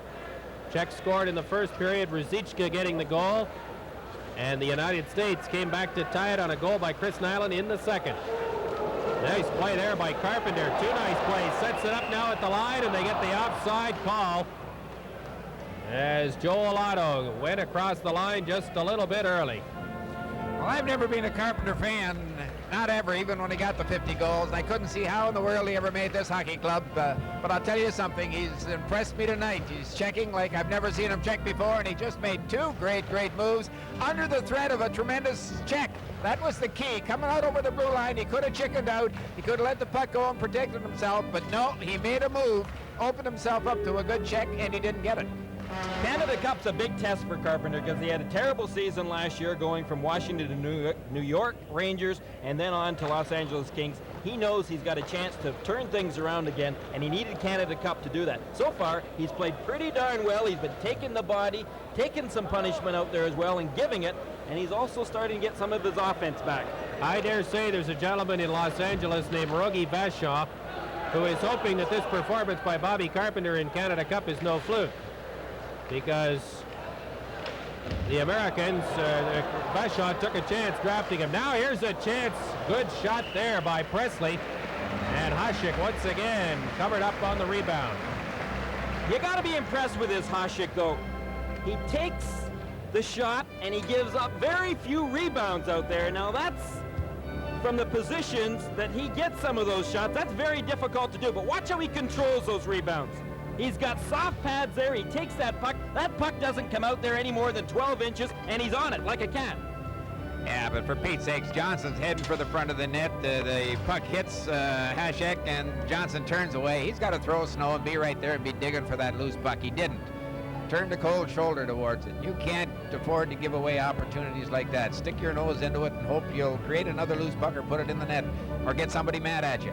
Particularly when the United States is as concerned about its ability to score goals. You suggested they'd need 3 at least in this game, and you may be right. They only have 1 so far. Housley now at the line, tees it up, lets it go, missed the net. It comes back towards the line. A little bit of a lazy effort there by the Czech player to clear it. Housley buzzing around, trying to get it back in behind the net, or at least trying to get it free. Carpenter threw it back over to the slot. Mullen with a shot. Good sprawling save there by Dolezal. Carpenter took a hit along the boards, or Mullen rather, and now Otto goes in. Is bumped into the boards as well. And the puck comes out to center. 15 seconds left in the penalty. Here comes Housley to Bobby Carpenter. Missed the puck, managed to clear it towards Otto. Hasek steered it in behind the net. It comes back to the line. Suter can't keep it in. Gary Suter knocked down by Radina. And now the penalized player, Vilk, is back on the ice, and he's got the puck in across the line. Otto took it away from him, left it in the corner, and Suter comes back now to start this U.S. thrust. Good hit at the line there against Kurt Fraser. Ruzicka knocked down. The puck goes wide of Van Beesbrook, and Joel Otto's got it. Fraser just poked it into the slot area. Mullen dropped it. Fraser gets by a Czech, gets into the center ice area, into the Czech zone all by himself, though, as the U.S. team is changing players. And Bocek threw it up to the line. Hatcher missed it. 2-on-1 break for Czechoslovakia. Rozal right in. Van Beesbrook got his toe on it and let it go behind the net. Here's another shot on the short side. Van Beesbrook left it behind the net. Fraser up along the boards, can't get by Bocek. Hatcher has it, and Hatcher struggles out into the center ice area. Brook was checked, but the puck goes into the Czechoslovakian zone. Bocek has it there. Leaves it for Peter Russell. Up for Lubina. Langway takes him out of the play very effectively. Kevin Hatcher. Kelly Miller leaves it for Nyland. Nyland. And Miller tried for the deflection and missed. And now Ruzicka down the side. 3-on-1 break. Ruzicka. Nice diving play there by Mike Ramsey. Just deflected it off his stick, and Nyland pumps it back into the zone. Heavy hit by Miller. Ramsey's pass towards the front of the net, blocked by Arava. And he dumps it around the boards and down the ice. Housley is after it. Down to 7:55 to play in the second period. 1-1 is the score. Miller has it knocked off his stick. Mike Ramsey works his way down the boards. We've got a delayed offside coming up here, but the Americans get it out of the zone. Housley works his way across the line. LaFontaine, there's a chance in front. LaFontaine here on the backhand. There's another chance. Right on, and Hasek got a piece of it. 3-on-2 coming the other way. And Duszek is offside. This is the Labatt Canada Cup. You can't have that many. Well, Team USA here, they can't get much better scoring opportunities. Watch in front here. Now, LaFontaine has got possession of the puck. He's out of the picture in the right of your screen. He's got Presley and Housley both standing over to the left of Hasek, and neither one of them can put that puck in the net. Hasek was down, had a lot of the lower end of the net blocked, but the Americans were perhaps in a little bit too tight to get it up off the ice too far. Now the United States to the attack once again. Cleared into the zone by Mark Johnson. Mullen up to do some forechecking, but the puck is cleared back down into the U.S. zone. 7 minutes to play in the second period. Czechoslovakia won, United States won. The U.S. has to win this game to move on to the next round. And we've got a hooking call coming up, a holding call it'll be against Gary Suter. This telecast protected by copyright. Any use, reproduction, or distribution in whole or in part without permission is prohibited. Well, Gary Suter is going to the penalty box, and a pretty obvious one as well. Just watch to the left of your screen here. Suter's going after Vlak. He decides just to wrap his arms right around him, drag him down to the ice. I'll tell you, if any of those Czech players happen to see the replay of Gary Suter playing against the Soviets Friday night, he did quite a hatchet job carving up one of the Soviet players with his stick. I've been very impressed with his performance tonight. He's playing on the wrong club. Every time he's handled a puck, he's made bullet passes right onto a teammate's stick. He's just been excellent at advancing the puck tonight, 10 times at least. Bozic steers it into the corner. Pasek back to the line. Suter for holding at 13:05, the penalty call. Pasek towards the side of the net, and they just missed on the deflection. Here's Bozic to Pasek once again. Big shot this time, goes out and down the ice. Lou Nanny is watching Mr. Pasek with some interest. He's hoping that a year from now that he'll be wearing a Minnesota North Star uniform. Shabo works his way in towards the corner. Langway's got an eye on him. And a stick as it turned out. Back out to the line to Bozic. Benak. Back out to Bozic. Czechs moving the puck around effectively on the power play, but they can't get any shots. Benak tries it again. Bozic from the line. There's a chance. Van Beesbrook just saw it at the last minute and deflected it over top of the net. Benak, Bozic. Here's another shot. They score! Woo!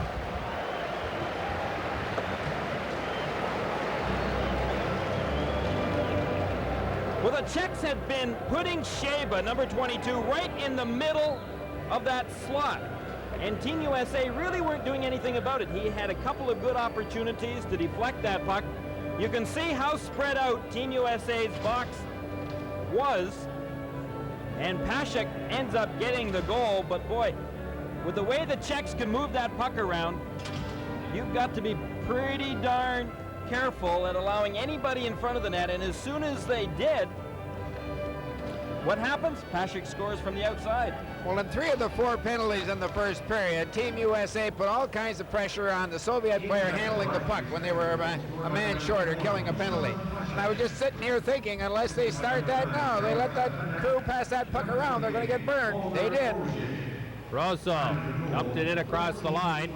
Miller starts it back for LaFontaine. Unassisted goal by, Pashik from Benak and Bozic at 14-12, the scoring play. And the Czechs are called to the offside. 5:20 to go in period 2. This is the Labatt Canada Cup. 5:20 to go in period number 2. Welcome back to Center 200 in Sydney, Nova Scotia. And the face-off outside the U.S. blue line. It's Czechoslovakia 2 and the United States 1. The margin of difference right now is Dusan Pacek's 3rd goal of the tournament on the power play. And Chelios out there on the blue line now with Gary Suter, who was in the penalty box when Pacek scored. Brook shoots it into the Czech zone. Fraser couldn't handle it. There's a shot by Suter from well out that was steered into the corner. Brook has it there behind the net. Fraser threw it right out in front. It comes back to the line. A big shot by Suter, missed everybody by 10 feet. Another chance, and this time Hasek just kind of reached out with the big glove and said that's enough for this moment. Well, you know that Hasek isn't going to give up too much out there as far as rebounds, so that means Team USA is going to have to start getting in there and making it difficult for them. When they're shooting from far out, Team USA has got to get someone right in there on top of Hasek and making it difficult for him to see the puck, and if he does give up even a 6-inch rebound, they got to be in there banging away at it. They can't be too concerned about that Czech defense. They're not really moving them out of there. Face off to the left of Hasek. Back out towards the line. Hatcher just lifted it into the corner. Hasek goes wandering out now to play it up along the boards, and the puck is chopped out to center to Rod Langway. Langway to Carpenter.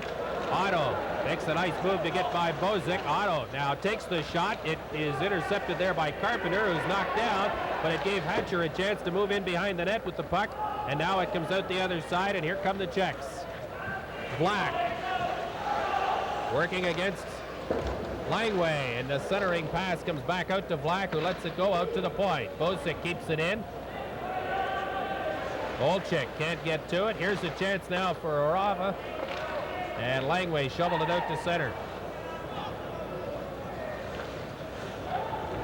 Flipped back down the ice by Bozic and hit the referee. Langway picks up the loose puck, shoots it into the Czech zone, and in fact it goes over the glass and stops play once again with 3:41 to go in the second period.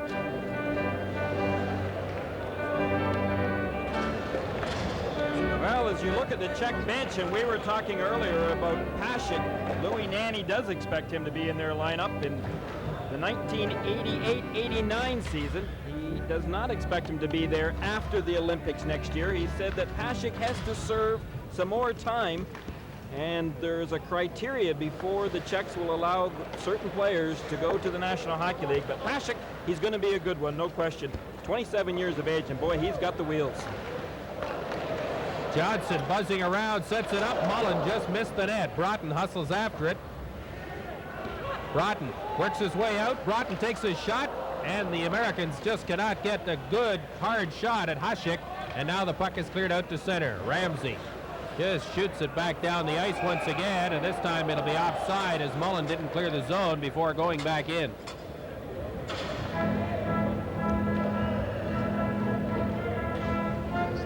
Well, as you see, it is a must situation here for Team USA. They have to win or tie, and the Czechs, of course, they can't afford a tie. A tie would put them out of the semifinal and further competition here in Canada Cup. The enigmatic Czech team did not make it into the medal round at the '86 Worlds in Moscow. Turned around and won the Canada Cup a few months later, or the Calgary Cup in Calgary a few months later. And then played pretty well last year in Vienna, thanks largely to Hasek, who was brilliant in the nets for Team Czechoslovakia. So Jan Starší is looking for some consistency from his hockey team, and certainly in the 2 games that we've seen them play, this one and the one against Canada, Their efforts have been much better than many teams have made. Now, here is Ruzicka down the left side. Suter's the only guy back. Rosal hustling to help, and Van Biesbroek came across and got a piece of that shot. Rosal fights the check off from LaFontaine, kept in at the line briefly. Now it is intercepted in front of the net. Here's Ruzicka once again, taking the shot wide. Miller gets it out into the center ice area.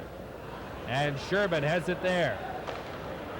Staviana, long pass up and down the ice, and it goes in behind the net. Both teams will use the opportunity to change players. And we get an icing with 2:06 to go. It's center 200 in Sydney. This is the Labatt Canada Cup. 6 to go in period 2. 2-1 Czechoslovakia over the United States. And the face-off to the right of Dominik Hasek in the Czechoslovakian goal. Bob Brook on the ice once again at center for the United States. Brook wins the draw, gets it back to Langway. There's the long shot that missed the net. Fraser was in front trying to cause problems. Fraser let it go around the other side, and Langway is able to keep it in. Fraser's there once again. Good heavy work by Benak along the boards. Fraser fights him for the puck. It's controlled by Chris Nyland. Out to the point. Here's Hatcher. And that shot went off Bob Brook's skate, bounced off the glass, and went right out to center. Well, that Fraser-Brook-Nyland line, so far in tonight's game, they've been the crash-bang line, as you would expect for Team USA. They make things happen down there. Americans can't quite get by the blue line, though. Dolezal has it there. Nearly gave it away to Nyland. Now he hustles back. Czechs skating well here. Dolezal works his way in against Langway. And the puck goes into the corner, and Rostislav Black has it there. And now we get another penalty coming up to Kevin Hatcher for cross-checking. Well, not exactly what Bob Johnson would want at this point in time in the second period. Only a minute 16 remaining. Team USA is going to have to play it short-handed. Watch as Hatcher comes in. Langway, first of all, had taken his time at trying to take out the Czech player, but I don't think that's where it happened. I believe it was right after that, in the corner, when Hatcher pulled the legs out from underneath of a Czech player, and it's Hatcher in the penalty box, not Langway. Langway, they let that one go, but watch. That's what it was. Hatcher ends up in the penalty box. And Van Biesbroek had to be very sharp on Volek. Okay, now watch in the corner here. Langway is back in the top of your screen. It's Hatcher in the bottom of your screen. That's the one that the referee nailed Team USA on. It was not the Langway incident up front. He maybe could have given him one on Langway as well. Hatcher for cross-checking at 18:44. A minute and 12 seconds to play in the second period. And the United States now trying to kill off this penalty, trying to keep the Czechs from doing any further damage. Ramsey behind the net, keeps it there. Joel Otto goes in, gets it to Chelios, comes back to the line. Orava throws it right back in the corner once again.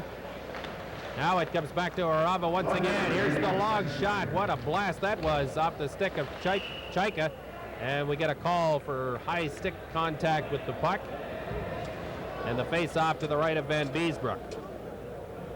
54 seconds remaining in the second period, and you know that Van Biesbroek is going to have some action in this last few seconds, because the Czechs on the power play, they can make some things happen out there. They've been shooting away a little bit more from the point.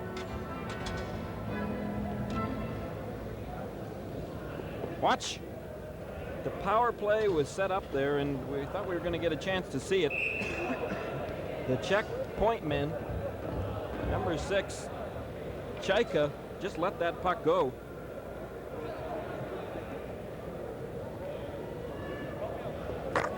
As you look at Rod Langway, 54 seconds left in the period. And the puck is cleared out and down the ice. Orava to Chaiba.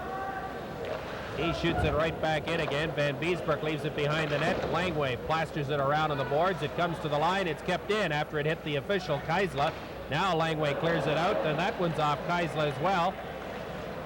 And now it's Joel Otto working his way down along the boards. Shovels it out towards the side of the net. It comes to the line to Langway. Long shot right on. That's stopped by the defense. Orava leaves it now for Redina. Across the line, that's broken up, and the Americans clear it out and down the ice once again. 13 seconds left in the period. The penalty, if there's no further scoring, will not be served completely until the third period. And now here's Rozo quickly on a final thrust for Czechoslovakia. Langway goes to the loose puck, and the whistle sounds to end the second period of play. An entertaining and physical second period it was in Czechoslovakia, on a goal by Dusan Pasek on the power play. Takes the lead by a score of 2-1. So from Center 200 in Sydney, this is the Labatt Canada Cup.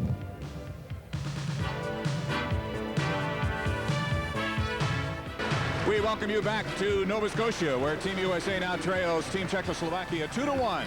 After 2 periods of play, 20 minutes of hockey left to be played here, and Team USA's got to get it going. They certainly picked up their game a notch in that second period, but it still wasn't quite enough. Mark Johnson joining us from Team USA. You did play very, very well. I thought that you should have taken better advantage of your chances because you had some great scoring chances. Well, after Chris Nyland scored, it seemed to pick our team up a little bit. That's the spark we needed. We had a flat first period, but we came on there. When Chris scored, it looked like we were going to take over. But like you say, we had several chances to get our second goal, and I think really put a little bit of a knife in their back. And we weren't able to put the puck in the net, and then we took a penalty, and they happened to score. So we certainly got our work cut out for it, and somehow we either have to win or tie this hockey game. Well, all you need is a tie. That's a lot better than a win at this stage, but a win certainly would do a lot for your confidence heading into the middle round. Yeah, we got to come out and play the third period like we played that second period, and when you do get our opportunities, the puck's got to go in. When you look at this hockey team, I mean, you know, we've talked about it all week, the fact that the United States has surprised so many players, so many teams with your strong play. Certainly it has not helped, or it has not hurt you in any way with your strong performance promoting the game back home. Not at all. That's one thing. It'd be nice to get into this medal round, because as far as we can go, the farther we can get, the better off American hockey is going to be, and the more players are going to get interested, the more people are going to get involved. And if we get in the semifinal game, it's going to be a boost for American hockey, and if we can win that game and get in the final, it'll certainly be a spark for Americans. When did you know that you had something special? Oh, I think all along we've had something special. We just have to continue to work, and I think after 1980, the gold medal team, I think a lot more people got interested in the game, and it's certainly grown since that point. And I think the 84 Olympic team was certainly a good representative. They have a lot of pressure on them following the 80 team, but I think our 88 team's going to be respectable, and certainly there's going to be a lot of interest in that hockey club. I'm sorry, Mark. Sorry to interrupt. It's no secret that your father is the head coach of Team USA, and he is now in charge of the amateur hockey program in the United States.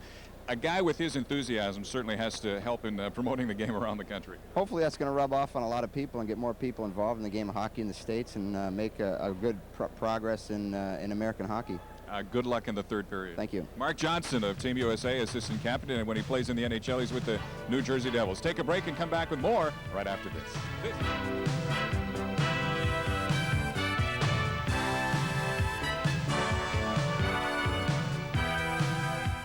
In Sydney, Nova Scotia, where Team Czechoslovakia is leading Team USA by a score of 2-1. We're in the second intermission. Joining us now is Tony Esposito, the Director of Player Personnel for the Players Association. What exactly does that mean, Tony? Well, that means I got to keep the players happy, and as long as they're happy and doing well for us, we'll continue to be very successful. A lot of players that could be here, should be here, are not here for the Canada Cup, whether it be Team USA or Team Canada. There's been some talk that maybe they don't feel that the tournament is as important to interrupt their summer. But when you look at the contribution that this tournament makes to the Players' Pension Fund, maybe there should be a way to sort of suggest that these players play? Well, the players that don't show up are the losers, I believe, because it's a great feeling, and it makes you a better athlete to compete at this level. A lot of strain on you, and it's demanding, but you're doing it for your colleagues, and I don't think anybody should turn it down, not only for the good of the pension fund and our hockey association, but for their own good. They're missing a wonderful thing. One of the prime areas that I can remember you in your playing days was your outstanding international play against the hard rock Soviet teams in the late 70s and early 80s. What memories does the international scene bring back for you? They're tremendous memories, naturally. I remember their powerhouse teams, and they're still probably one of the premier teams in the world. But the thing that I noticed the change in the last 5 or 6 years is their style. They're going to smaller size players now. They had bigger players and rougher players, but maybe that's their technique. You know, as a new coach comes in, he develops a different system, and I've been hearing rumors that if he doesn't fare well, he could be in very deep trouble. Well, Tikhonov certainly wasn't too happy after losing to Sweden earlier this week. How do you see this game shaping up now in the third period? It's been a heck of a hockey game. It's a tremendous hockey game. I just think that the chances that Team USA had and did not capitalize, they could have had 4 goals in the second period, and I can't believe it that they're down 2-1. But the key to getting out now is not quit. Keep working hard, and you'll get more chances. And if they get one, they're probably going to get 2 or 3. Well, certainly we haven't seen any quit in this team at all since the tournament started, and Bob Johnson just doesn't allow that to happen. No, we got a great bunch of guys, and they're working hard. Everybody said that we never had that much talent, but we've played teams like Team Canada where we should have at least had a tie. And I'm just proud of them because they're working so hard. And I think that I hope they can get it in the playoffs, and it'll really make for interesting finals. Good luck in the third period. Thank you. Tony Esposito. We'll take a break and come back with some highlights of that second period of play. This is Labatt's Canada Cup 87.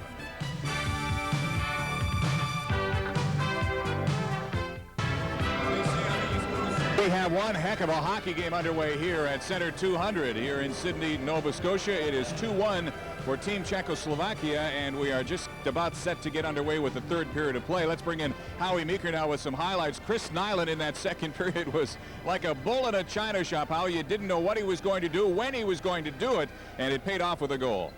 Well, in this case, a very educated and a very smart bull in the china shop, and he played like a pussycat in the china shop. He used his head and got himself a goal.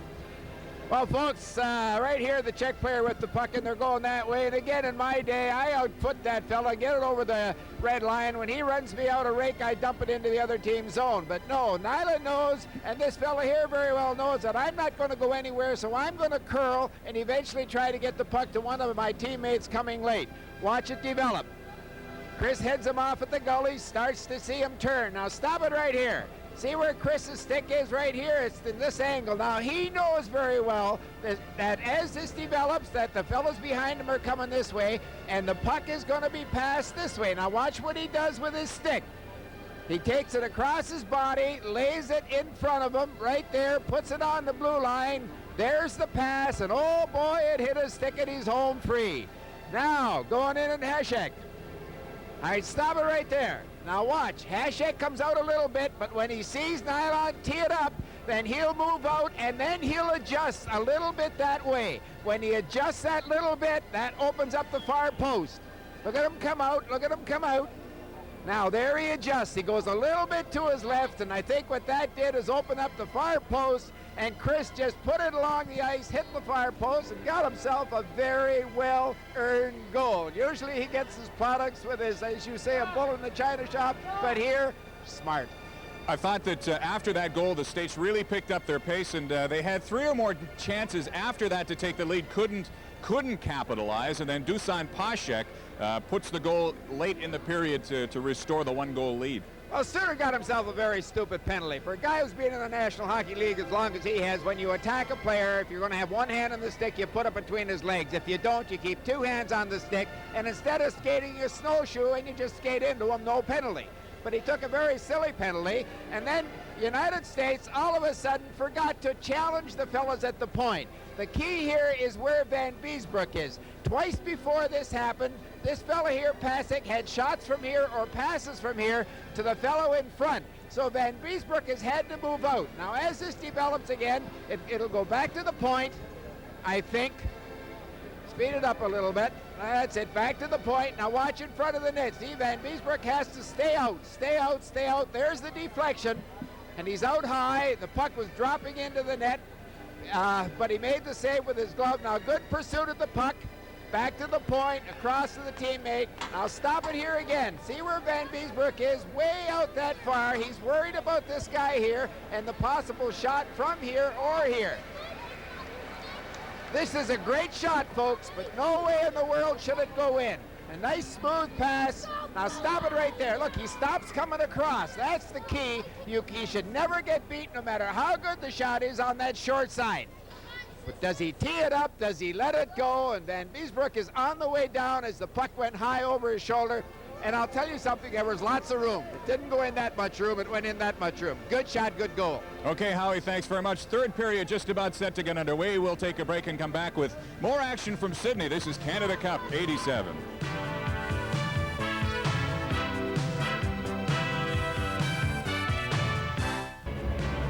The second period summary from Center 200 in Sydney, brought to you by the good folks at Dodge Trucks.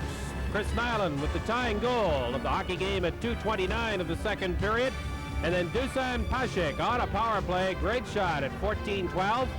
And the United States now with a 19-17 lead in the shots on goal totals. But the important numbers are on the scoreboard. It is Czechoslovakia 2 and the United States 1. As we get set to start the third and final period of this hockey game, the winner goes to the medal round. And there are a bunch of options, which we'll explain as the story becomes a little bit clearer here in the third period. Play underway. Volek goes to the corner, works against Langway. The Czechs are buzzing around. The Americans still shorthanded. And Dolezal works it back to the line. Benak.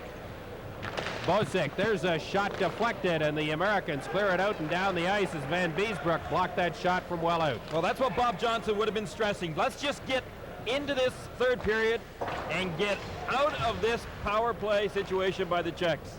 The Czechs buzzing around, doing a lot of good skating. Radina throws it back out to the line. Benak. Bosek just throws it into the corner. There's Miller to cover it in front, and Van Beesbroek will cover the loose puck in a hurry. And there's just 1 second left in the penalty to Kevin Hatcher. Yuri Hrdina is a 29-year-old player from Czechoslovakia. He plays on the Sparta team, and at 5'11", 182 pounds, he will certainly be a big influence on the Czechs' opportunities for a gold medal in the upcoming 1988 Olympics. And after the Olympics, of course, he will stay in Calgary, and the Olympic Saddle Dome will be his new home as he puts on the red and white jersey of the Calgary Flames. 1 second left in the penalty to Hatcher. Face-off to the left of John Van Beesbroek. Otto against Pashik, who already has 1 power play goal for Czechoslovakia.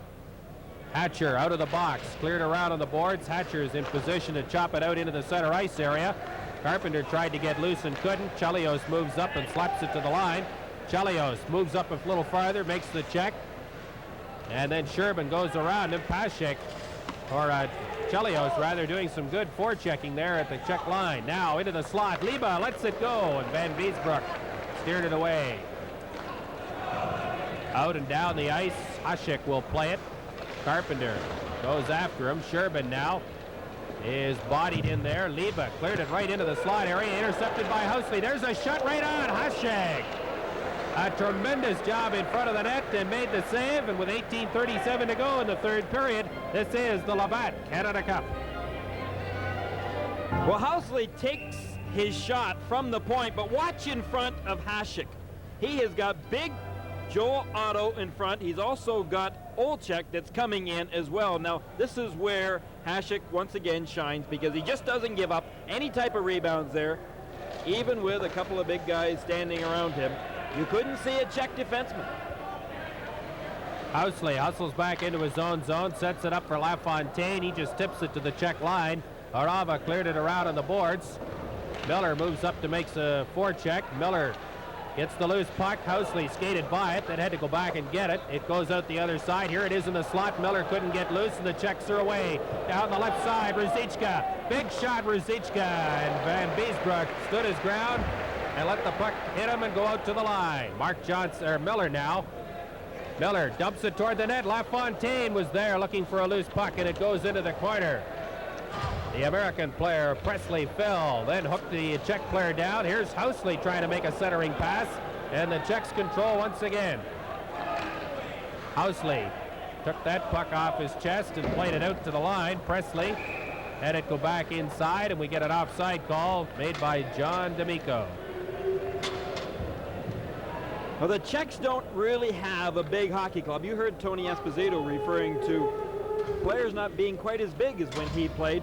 But Vladimir Ruzicka isn't one of the smaller players. He's 6'2", 205 pounds, and he, along with Ludek Chaika, for the Czechs are there only 6'2" or bigger men on their team.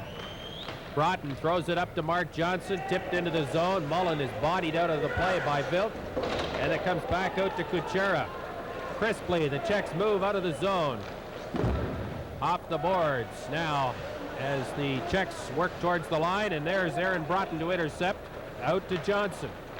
To Joey Mullen. Mullen tries to break through. Mullen is hooked to the ice. And a penalty coming up to Czechoslovakia. Mullen has it in the corner, and now it's underneath the Czech player. And we get a penalty. 17:05 to go in the third period. This is the Labatt Canada Cup. Joe Mullen has got exceptional speed, and here he uses it.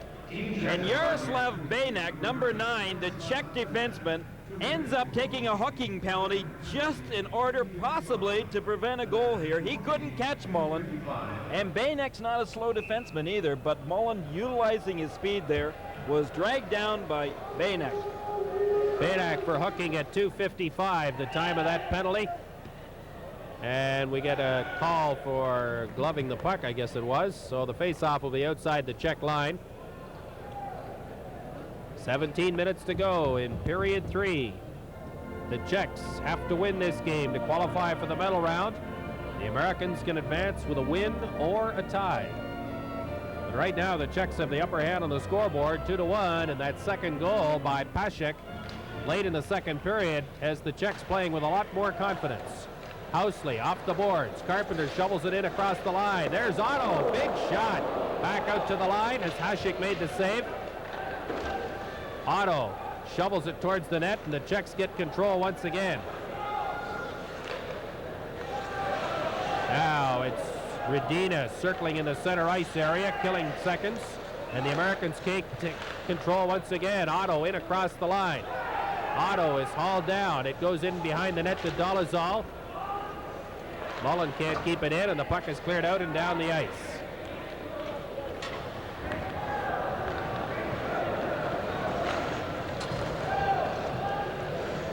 Hasek.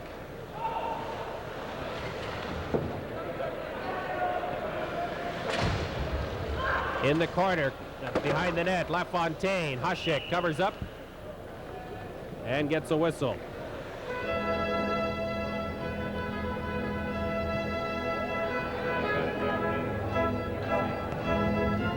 16:03 left in the third period. The Labatt player of the game for the United States will receive the new Canon EOS autofocus that never misses.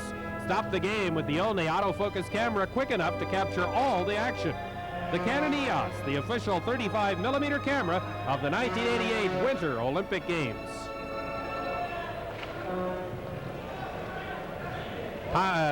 Pasek clears it towards the boards. Liba gets it out into the center ice area. Pasek has it there. And the Czechs doing a good job of killing off this penalty. They just get rid of it now to the American blue line. 45 seconds left in the penalty. And here comes the United States. LaFontaine across the line. LaFontaine controls, sets it up for Gary Suter. Cross ice pass, and oh, what a play Chelios made. He saved a breakaway by Igor Liba. A little bit lucky, but Chris Chelios made the big play. Now, here it is pushed in along the boards. And Hasek comes away out of the net to freeze the puck in the corner with Chelios right there. Well, that's what defense partners are all about. Gary Suter gave up the puck, but his right-hand man and his right-hand defenseman, Chris Chelios, really bailed him out on that play. I knew he'd do that. The second I mentioned a few moments ago that he made 5 or 6 good passes right off there. And that same combination got themselves in trouble in the first period. Same position. Well, there you could see that play being made and Suter just really giving away that puck all the way across the ice. The Czech player intercepted, but Chris Chelios just made a great defensive effort. 20 seconds left now in the Czech penalty. And the puck comes back to the line. Phil Housley's got it there. It goes across to the blue line to the corner, and Suter has to come back out of the zone. Now the Czechs move down the boards. And Housley, who's played a strong game, has to come back and get things started once again for the United States. Suter across the line, dumps it towards the net. There's a went off Otto and hit Hasek. And sometimes you have to be good to be lucky, or is it the other way around? But Hasek was right in the right spot there. Icing is the call with 14:53 to go in period number 3. This is the Labatt Canada Cup.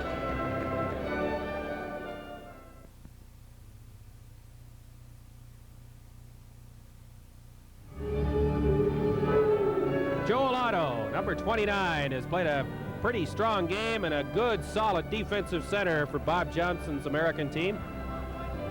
You know, a big guy like Otto, though, when he gets that shot away, he can make it really whiz, but that's not the way you're going to beat Hasek.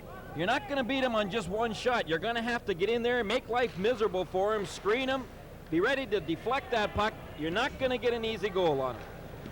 I don't know whether you're going to get an easy one. If that last shot didn't go in, you know, nothing's going to go in. Kurt Fraser, big shot blocked by the defense. There's another shot, this time by Brook, and we got the banger line out here once again for the United States. Brook, Nyland, and Kurt Fraser with Langway and Hatcher on the point. Hatcher's got the loose puck over to Rod Langway. Langway flips it into the zone. Here's Brook going after it. Brook behind the Czech net. In front, there's a chance. That's blocked by the defense. Brook tried to hold it in, and Couture now hustles back. 3-on-1 with Langway trying to get back. There's a chance right on. It got behind Ben Beesbrook. Nyland can't get down the boards. And here comes the Czechs once again. Ruzicka right through the center. Housley hustled back and took it away from him. Flipped it around on the boards. It comes to the line. Lubina keeps it in. And now Mike Ramsey goes along the boards, works it to the line, gets it out to center, takes a hit, dumps it towards the corner. LaFontaine's on the ice for the United States. He goes after it in the corner. LaFontaine fighting to get it out in front of the net. Gets some help now from Ramsey. LaFontaine can't get free. Here's a chance right on. And that shot by Kelly Miller just missed. There's another shot through the crease that somehow Hasek got a piece of. Now Ramsey moves up, tries to shovel it towards the net, and instead it goes out to center, and Housley has to come back and get it. Orava around on the boards. The action picking up. The Americans starting to put on some pressure here a little bit, and Housley comes back behind his own net and gets an icing call against Czechoslovakia. 13:06 to go in the third period from Center 200 in Sydney. This is the Labatt Canada Cup. Langway gets himself into a position whereby he creates a 2-on-1, but that's exactly what happened. Langway was late coming back with his check. There's the 2-on-1. Hatcher really didn't play it that well. However, he ends up saving a goal here. That puck trickled by Van Beesbrook. Hatcher was there. He just threw it out of the zone. Saved the day. However, Team USA giving up a 2-on-1 at a critical time in the game. Chelios shovels it into the corner. Otto's after it there, but instead the Czechs get out to the line. Shiva absolutely flattened by Chris Chelios. And now it is Carpenter behind his own net. Up through the center ice area. Joel Otto backhands it along the boards. Carpenter hustles after it. Bobby Carpenter trying to make a centering pass. Throws it right in front of the net, and who is there but Sherbin for the Czech team.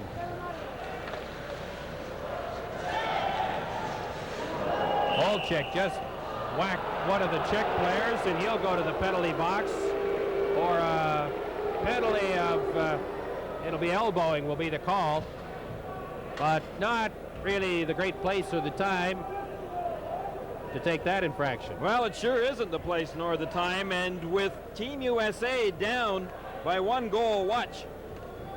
You can see that Olczyk got that elbow up right in the face of Yuri Sheba, and unfortunately right in front of the referee's eyes, and as a result Team USA are going to be behind the 8 ball again. They're going to have to kill this off. 7:28 the time of the elbowing penalty to Ed Olczyk. And so the Czechs leading 2-1 will try and take a little bit bigger lead in this hockey game. Langway slaps it down the ice. Hasek leaves it behind the net for Miloslav Orava. And here comes the Czech power play. Orava to center, being bothered by Aaron Broughton. Now it's Radina.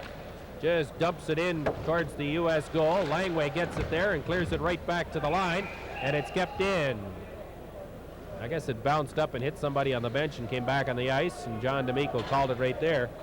Maybe there's a moment to say a word about John D'Amico. For 24 years, he was as good a linesman as the NHL ever had. And I think a lot of us thought he was going to retire this year. And instead, he's told me last night he's going to do 40 games and do a little supervising. See if he likes it. If he doesn't, he may do another 25 years as a linesman. 49 years young, John D'Amico. Ruzicka struggles across the line, has the puck lost off his stick, and it comes right back out to center once again. Peter Rosal, bothered by Kelly Miller. Ramsey stepped up, stripped Rosal of the shadow. And then Bob Brook missed the pass, and it goes down the ice. Hasek will play it behind his own net. Brook gets control as Hasek lost control of it. And just as quickly, the Czechs are able to break back. Radina, smooth skating forward, veteran for the Czech national team, Yuri Radina. And the puck comes out to Brook. Now it's Ramsey. Ramsey takes the return pass. Ramsey absolutely flattened a Czech player. And here's another shot right on, and Hasek managed to make the save on the short side. The Americans buzzing around. Here's a chance as Broughton was standing at the side of the crease and just failed to deflect it. There's another shot, and Hasek got a piece of that, and Chelios was the man who took the shot once again. He's had a strong third period, Chris Chelios, for the United States. And now they decide that the Czechs refuse to move the puck, and so they'll take the face-off in the Czech zone to the right of Dominik Hasek. Mike Howie brought up a good point a moment ago as you look at the Czech bench, Dr. Jan Starszy and František Pospisil, when he suggested that the Americans have had some good chances, and it may take a fluke now because they haven't been able to score on a good chance, and as you mentioned, Gary, they haven't really had a chance to get 2 or 3 good shots in a row. Well, I don't doubt that, and while we're talking about things in front of Hasek happening, that collision between Ramsey, number 3 for Team USA, and number 4 for the Czechs, Horava, was quite a collision. Everything went every which way out there, and then not too long after that, after the collision, Chelios got a good chance to score out there, and Hasek had to come up with a big save. So you take a good body check out there, it can help things happen in the opposition's end zone. Now it is the Czech player Pasek across the line.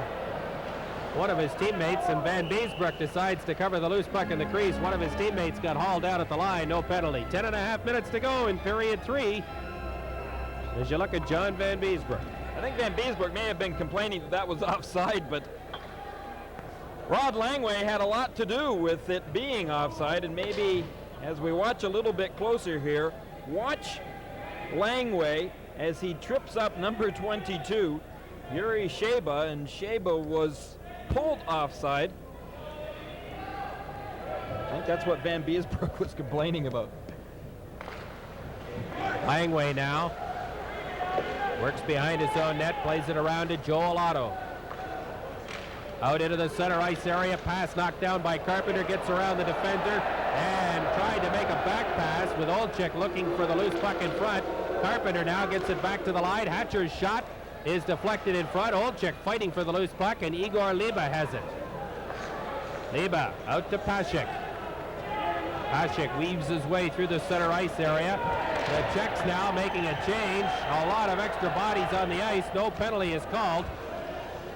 At least it appeared a lot of extra bodies were on the ice. Staviana shoveled it across the line. Kevin Hatcher now. And here is Presley trying to get the loose puck. Now 2 Americans collide, and now LaFontaine gets it going. Down the boards, Miller is checked. And the Czechs break back out into center ice. Kuchera up to Pasek. Suter takes him out of the play. Black into the slot area. Here's Sherba. Sets it up. Vilks shot up over the top of the glass and out of play. 9:27 to play in the third period. This is the Labatt Canada Cup. Capacity crowd on hand for Team USA against Team Czechoslovakia. 9.5 minutes to go in the third period. The Czechs with a 2-1 lead. The Czechs must win to advance. The Americans, if they can tie or win, would move to the medal round. Kuchera behind the net. Run in heavily along the boards by Phil Housley. Out towards the line. Vlak is there for Czechoslovakia. Tries to make the centering pass. It goes back into the corner. Ramsey shovels it along the boards, and finally the Americans, Housley digs it out. Brook up to Fraser. Slaps it into the zone. Hasek knocked it into the corner. Nyland runs into his man. And the puck is cleared towards the line. Bob Brook keeps it in. Now it is Vlak, run in along the boards by Nyland. Fraser got it to Nyland. Nyland hustles it across the line, trips over his stick. Gets the crowd going a little bit. Here come the Czechs. There's the shot, and Van Biesbroek got a piece of that blast. Ramsey shovels it in behind the net. And Phil Housley will try and get something organized for the United States. Up to Bob Brook.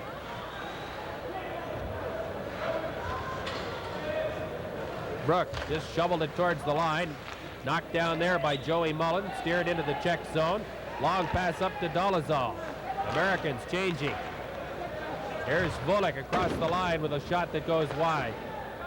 Radina's shot blocked by the defense. Now here comes the United States. Mark Johnson takes the shot, missed the net. Mullen winds up. That shot off Farova. Dolezal around behind the net. Mark Johnson hustles after it. Back out to Suter. And this time Suter knocked his man down. And Chelios. And the Czech player knocked Suter down as well. And Chelios finally shovels it to the line. Joey Mullen steers it towards the corner. Broughton hustles after it. So does Mark Johnson. And the puck is shoveled out into the center ice area. Gary Suter's been having a tough time out there tonight defensively. He has not been playing as he's capable of playing. Two-line offside. I saw something there with Johnson that Howie talked about, I think, near the end of the first period, where he was suggesting that some of the Americans are not going into the corner looking for the puck quite as effectively as they were. Perhaps he was talking about the Czechs, Howie, but certainly in that case, Johnson took his time going after the loose puck. I have to be very, very impressed with the way the Czech team has played behind their blue line. They certainly block the center ice area. They do not block all shots. Those that they figure the goaltender has a good chance on, they stay up and attack the shooter. But in key situations, they've blocked 7 or 8 excellent scoring chances so far tonight, and it's hard to make any plays through the crowd that they put in front of the net. Rosol steered it in behind the net. Van Biesbroek cleared it around on the glass. It comes to the line, but not out. Back behind the net, the Czechs control. Langway moves in, makes the check. It comes into the slot area, and Olczyk is right there for the United States. Big Joel Otto up to Olczyk on the backhand, missed the net. Carpenter goes towards the corner. Otto gets there as well. Otto tees it up, tries to throw it across to Hatcher, and now we've got a 2-on-1 break. Langway has to hustle back. Here's the big shot, and Van Biesbroek got a piece of it. It comes to the line and out and down the ice. Staviana over to Bozic. Sheba now works his way in across the line. Ramsey takes him out of the play. And Kevin Hatcher's got it for the United States. Up through the center ice area. Sherbin hustles back into his own zone, flips it around behind everybody for Liba. That takes the return pass, and they get it out into the neutral ice area. Hasek was looking for the long centering pass. Now here come the Czechs once again. Igor Liba is checked. And here's LaFontaine down the left side. LaFontaine looking to make a centering pass. And a good sprawling effort there by Igor Liba. Now we've got a 3-on-1. Centering pass in front of the net. Sherman gloved it and pulled it into his body. And I think we'll have a penalty. 5:48 to go in period 3. This is the Labatt Canada Cup. Well, Bedrick Sherbin is in the penalty box. He gets 2 minutes for holding on to that puck. Take a look here. Kelly Miller had lots of time. He was looking to feed it out in front of the net to LaFontaine or Housley, who were both there. Really, Kelly Miller took way too long at doing it, but meanwhile, as you could see, Sherbin was guilty, and as a result, Team USA is going to have a very opportune power play situation. 5:48 remaining in this third period. Sherbin for delay of game is the call at 14-12. So the United States needs a goal to tie it up. There's the chance right on Hasek. Great save. Presley at the side of the net, nearly deflected that shot in. Well, tic-tac-toe, USA were really moving that puck around well. Watch, they go from D all the way across, and no sooner had they got it across than Presley right away on that side of the net let things go. You Once notice again, Old Czech has got to get in front of Hasek there and make some things difficult for him because he can see the puck too much. that's it. As the puck goal was passed around by Team USA, Hasek stayed back in the net. So when that final shot was made, why he was able to come across and block the short side. There was no room at all except upstairs. He fell down, but he had the short side blocked along, knee level. He's been down on his pads a good part of the game when the play has come in close to him, but the Americans have not been able to get the puck up over his shoulders. Well, the only reason that people holler about going down is that when you don't come up with the puck, you're in deep, deep trouble. And 90% of the time he comes up with the puck, he's another Gump Worsley. He breaks every rule in the book and does it right. But he makes the saves. That's right. Fields the puck. Johnson, long pass up for LaFontaine, loose on the right side. LaFontaine flips it toward Hasek. He just drops it in the corner nice and smartly. Chelios at the line. Chelios had a chance to shoot. Now he's hardly got a shot at all. Here's a chance. LaFontaine had right there. Presley looking to make a play, threw it back to the point, got it back. It's into the slot area, and it comes back out to the line. Chelios now will struggle to keep it in. Does a good job. It goes off the referee. It comes to Chelios at the line. He's able to keep it in. Now here's a chance, and Presley missed on the deflection. Kept in at the far side by Mark Johnson. Olczyk behind the net, back in front of the net, and there is Dusan Pasek to clear it out of harm's way and down to Van Beesbroek. The Czechs seem to be running all around in their own end, giving Team USA all kinds of chances to score. Mark Johnson right in on the boards. Bocek moves up, makes the play out into the center ice area. Vilk works behind the net and clears it out to the line. And now Johnson up into the center ice area. Joel Otto is checked, and Chelios has to go back into his own zone. 30 seconds left in the penalty to Czechoslovakia. 4:15 to go in the third period. 2-1 for the Czechs. And there's an offside at the line, and Joel Otto is not happy with Sven Lundstrom. And Sven Lundstrom says, that's too bad, you were offside, and the face-off will be out here. Well, Team USA's passing doesn't quite click either. Joel Otto has got possession of that puck. He's trying to get it across to Carpenter, but watch. Carpenter had to all of a sudden throw on the brakes, take that puck in his skates, and that just breaks up the offensive momentum there. They were complaining about it being offside, and I don't think that right now is going to do them any good. What they've got to do, Team USA, is get possession of that puck inside the Czechs' blue line and start working towards that net. Housley works his way in across the line. Bodied along the boards. Carpenter shoveled it into the corner. Otto nearly threw it right back out in front, and Carpenter would have been all alone, but instead the Czechs break out to center. Now here's a chance. Right on the score! What a pass. What a pass through center.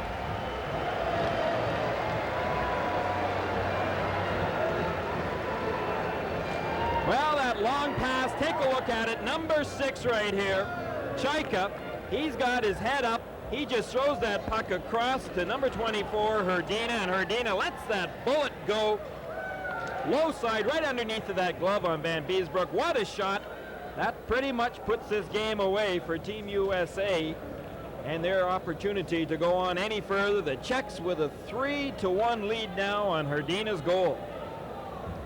You know, you and I sat in Calgary a week ago Friday and watched the Czechs play Team Canada, and they played pretty well that 4-4 tie, and this is the first I've seen them since. But they really started on a high note, and they're finishing the preliminary round the same way. Hrdina from Chaika at 16:04, the official scoring play. It is Czechoslovakia 3 and Team USA 1. And the Czechs are back to full strength as they shovel it out to center. Team USA might as well forget about defense right now. They've got 3.5 minutes to go. They might as well get all 5 guys up there rushing. Now look who just went in looking for the puck, Rod Langway. It comes into the slot area, and the Czech player is hauled down. The referee said immediately, no, it was not an infraction. And here come the Czechs once again. Liba in the slot. Nyland made the check, got it out to center, and Liba just gets rid of it back into his own.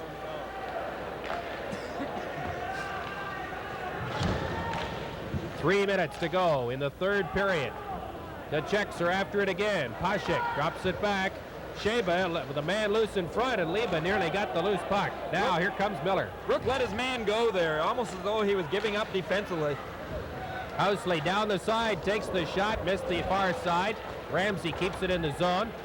It bounced off the glass at a strange angle, and it comes out to center. The puck is knocked down with a high stick. This is the Labatt Canada Cup.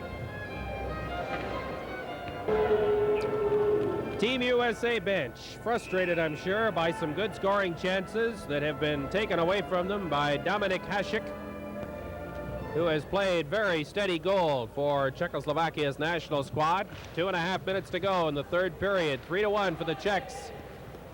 And the play in the center ice area where Gary Suter sets it up. Chris Chelios missed a body check, threw it into the zone, and Hasek leaves it there for Horova. He just gets rid of it to center. Ruzicka couldn't get to it. Suter played it off the boards. The Czechs now just spread out, take 5 parts of the ice and play keep away. Chelios. Finally, it's flipped into the zone by Presley.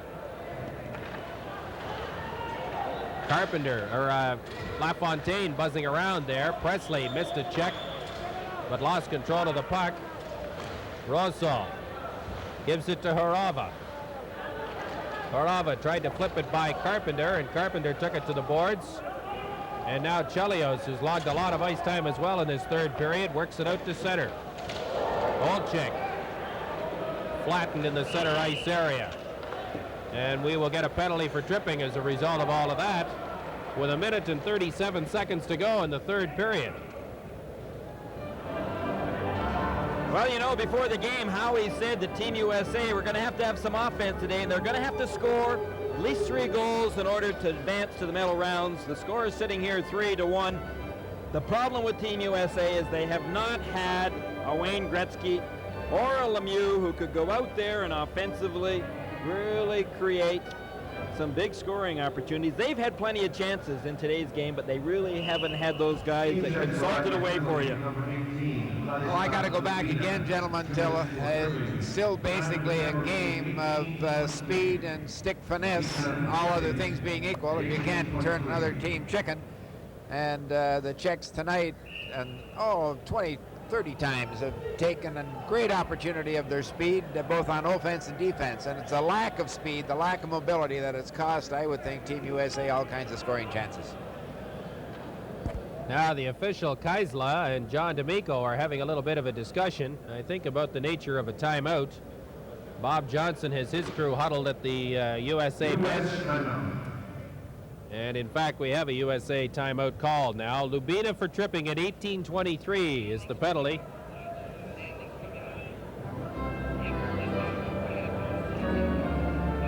And as you look at Bob Johnson, here are the standings.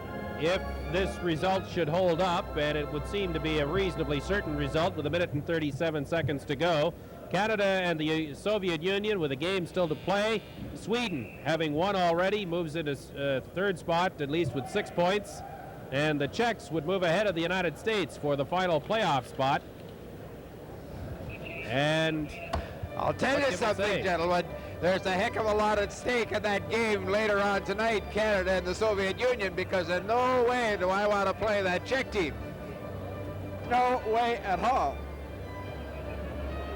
If the USSR loses that game to Canada, then Sweden would finish in second spot. And the Swedes, with 2 early wins and playing very well, didn't play so well, but managed to beat Finland. They could finish as high as second. Here's Suter's shot. Doesn't get through as it's blocked by the defense. Suter gets another try at it, and that went high and wide. Chelios keeps it in. Mullen behind the net. Mullen takes the return pass, back out to Chelios. Here's the shot right on. Hasek sprawled. Mullen went looking for the loose puck. Good play by Peter Vilk. Back out to the line. Suter's shot blocked by a defender, and it goes out into the neutral zone. The goal is empty. Van Beesbroek is on the bench. Here's Phil Housley. Across the line, Otto was loose. Housley couldn't get it to him. Hasek steered it around on the boards, kept in by Suter. Mullen, Housley. Mullen behind the net, right in front, and it comes back out as Suter cannot keep it in. When Bob Johnson called that timeout, it was obvious what he wanted done. Just jam the net and shoot away out there. Hasek gloves the puck and goes for a little skate. And gets a whistle with 38 seconds left in the third period. Bob Johnson knows that his club's had a very difficult time tonight trying to put anything by Hasek. And so what he had said, obviously, during the timeout was, guys, shoot away from the point out there and get in front of that net and jam them. They had 4 guys out there as Van Beesbroek is out of his net. 4 guys out there in front of Hasek trying to create some difficulties for him. He's been able to see the puck all night long.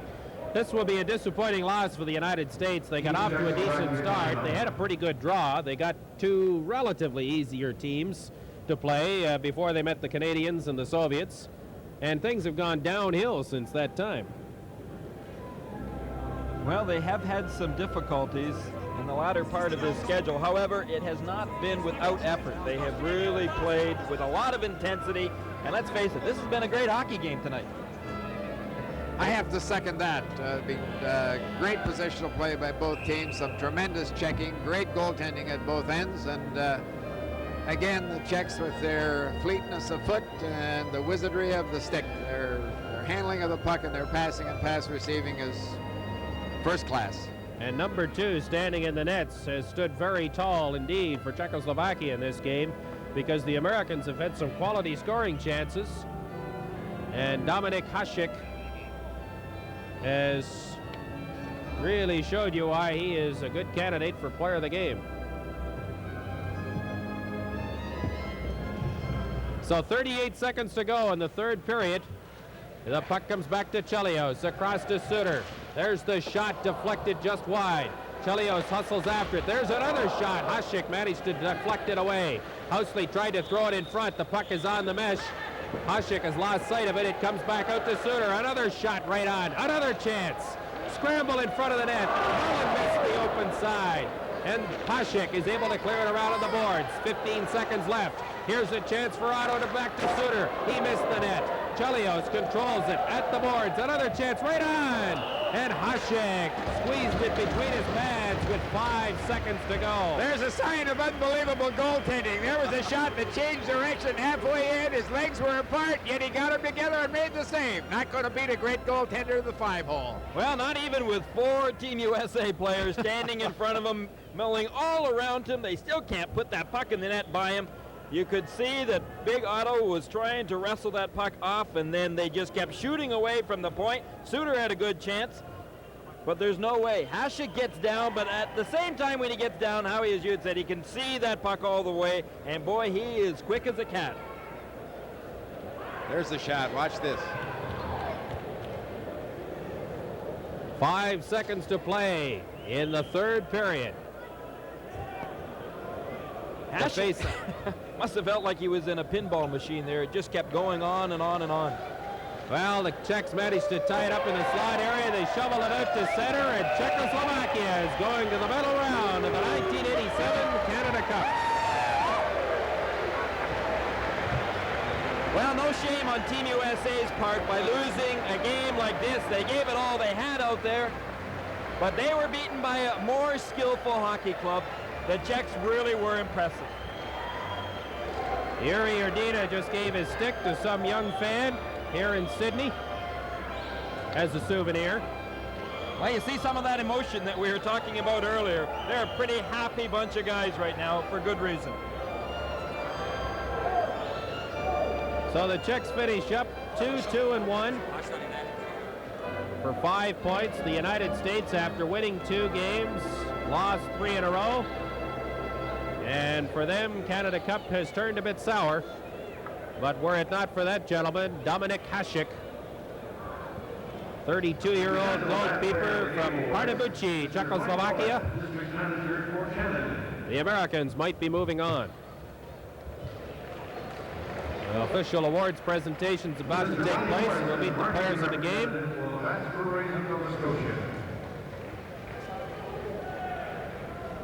The last player of the game for Team Czechoslovakia will receive the complete set 10-1988 Olympic Winter Games coins, courtesy of Canadian Tire. It's number 2, Dominik Hasek.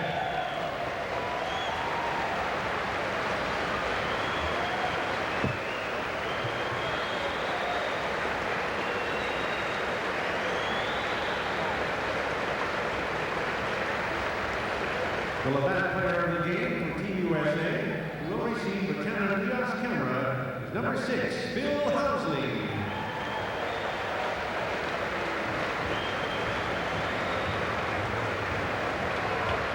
Hockey Canada and Labatt, thank you for your attendance and invite you to continue to follow Labatt Canada Cup 1987. Thank you and good night.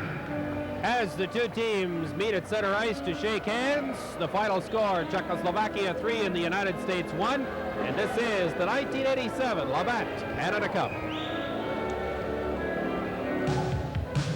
Okay, boys.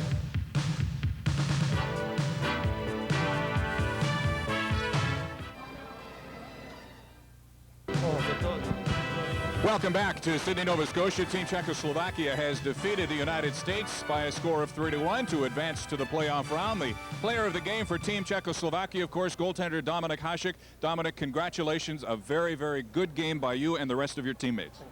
Blahopřání tobě a celému mužstvu za předvedený výkon. Do you speak English? Oh, little. Well, let's speak English, and if we need to translate, we'll translate. What was your plan when you came into this game? How did you want to play the United States tonight? Jaký byl tvůj plán na ten dnešní zápas? Jaká byla příprava taktická tvoje? No, tak příprava byla jako obvykle a chtěl jsem dostat víc než 2 góly, věřil jsem, že dáme víc.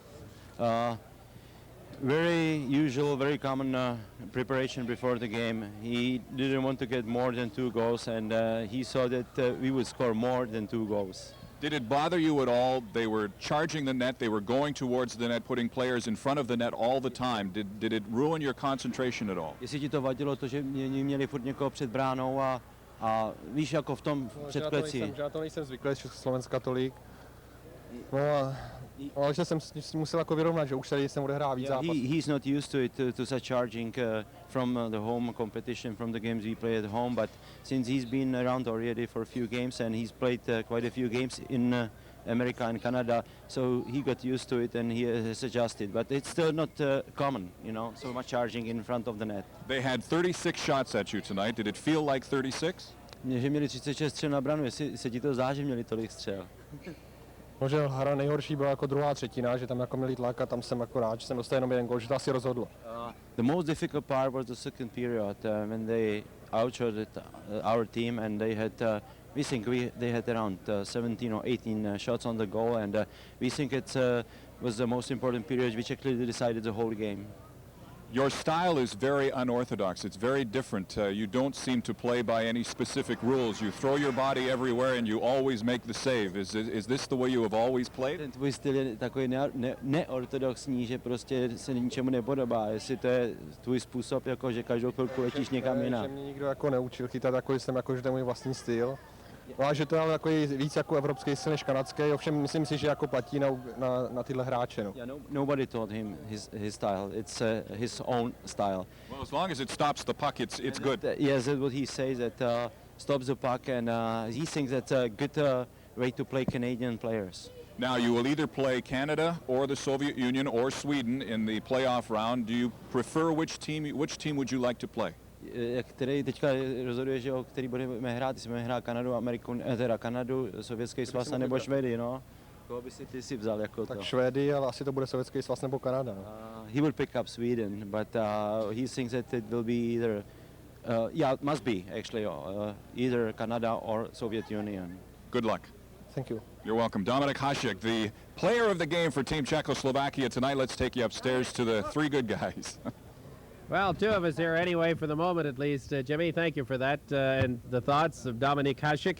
You know, we've seen some great goaltending in this tournament. Grant Fuhr has played well, Belashekin on occasion, and some others, Peter Lindmark for Sweden. We haven't seen any goalkeeping any better than what Dominik Hasek gave the Czech team tonight.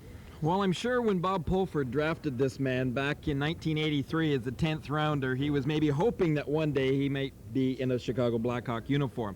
Boy, the way that he has played, we said going into the game that a lot of the NHL people here say that he is a world-class goaltender, the best in the world right now, and Peter, he proved it to us tonight. Whether or not he can continue this through Canada Cup play is yet to be seen. If nothing else, Canada Cup gives us a chance more often than the 4-year cycle of the Olympics to see goaltenders who can play so very well for other countries and for other teams we don't always get a chance to see. And Hasek, I think, has put on a show that a lot of people in Canada and the United States have to be impressed with. You know, Tony Esposito said an interesting thing to Jim Van Horn in between periods. He said, this Canada Cup play is an excellent opportunity for the athletes themselves to perform against the best and to make themselves a better athlete. Now, you're not going to tell me that Hasek isn't thinking right down there right now that, boy, as he said to Jim Van Horn, I'm not used to this type of coming in front of the net, all of the screening and mucking around going in front of me. But that's a tremendous opportunity for him because he has not been exposed to as much of that. And it makes him, I'm sure, a better goaltender to have experienced it. Well, Hasek played very well, but let us not forget the rest of the Czechoslovakian national squad, which put on a good show in its opening start against Canada, as we have alluded to. Faded a little bit, I think, in some of the games in between, but came back strong when it had to and beat the United States thanks to a good team effort. Not just the goalkeeper, but the entire team really played well. Well, you know what impressed me the most was the fact that when Team USA came right out from the opening faceoff and were running them, a lot of people might expect that, boy, they're going to be intimidated by all of this and that they're going to back off somewhat. But they didn't. They continued to play their game. They took the Czechs, and yet they still continued to hang on to possession of that puck, to make their passes, to make their plays that they're so capable of doing, and they never got knocked off of their game plan once. And that's the sign of a good team as well as a well-coached team. You know, Gary, I wonder if perhaps the Czechs would not prefer to play the Soviets again, because that's the one team of the others in the medal round now against which they did not play very well. They lost 4-1. I don't think they really had a good game, or perhaps the Soviets played very well. Maybe some of the Czechs now, with a little more confidence, would like another shot at the Big Red Machine. Well, there's not much doubt the fact that the Czechs would love to play the Soviets and love to beat them. However, I think right now all they are is a very content group of guys that have shown their emotion once again and are entering the semifinals, and that was their challenge coming into tonight's game. So one of the uncertain teams in this competition, the Czech national squad, comes together at the right time, pulls off a 3-1 victory over the United States, and moves on now to the medal round. Who they will play has yet to be determined. And we'll come back with more from Center 200 in Sydney, Nova Scotia after this timeout.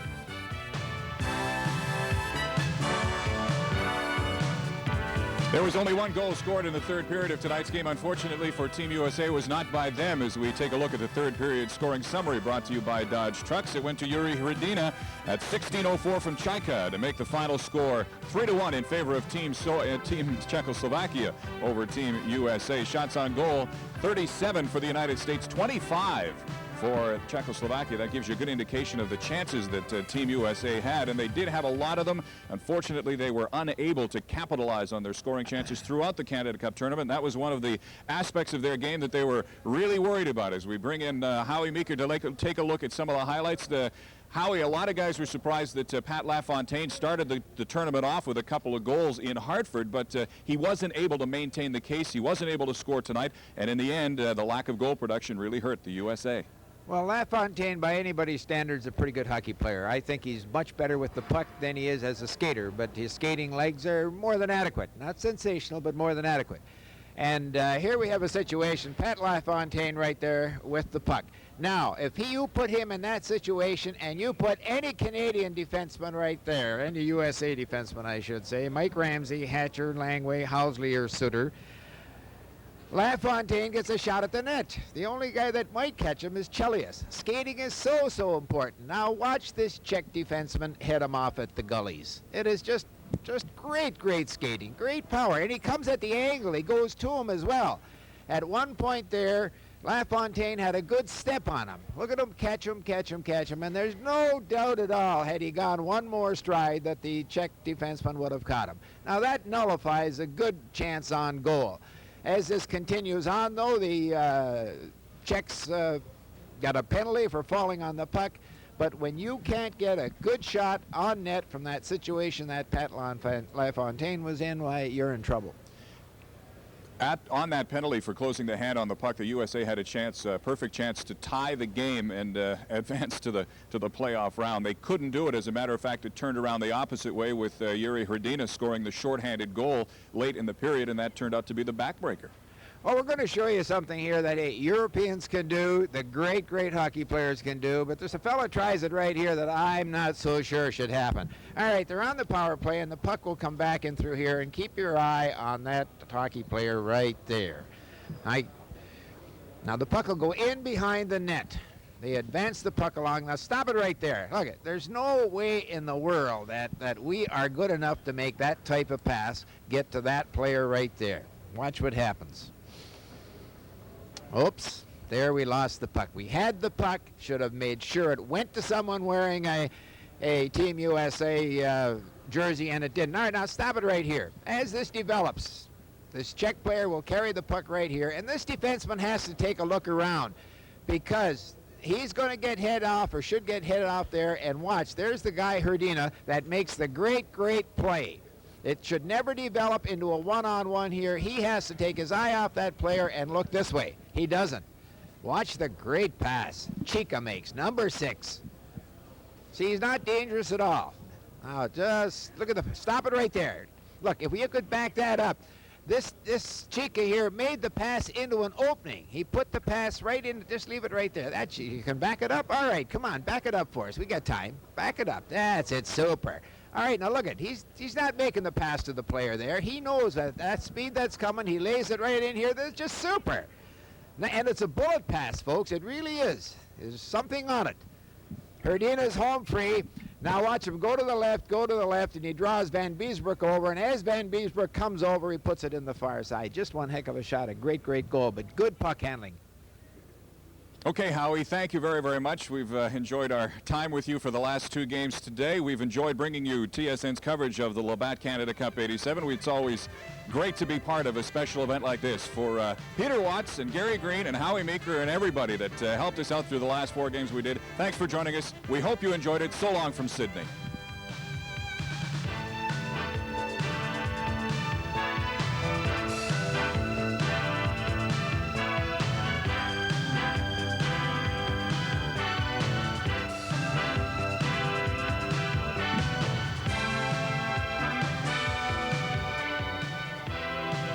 The producer of Labatt Canada Cup 87 is Brian Wayne.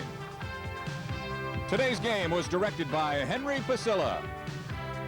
Labatt Canada Cup 87 is a special presentation of the Sports Network, produced in association with TV Labatt, and is protected by copyright. Any use of this telecast without permission is prohibited.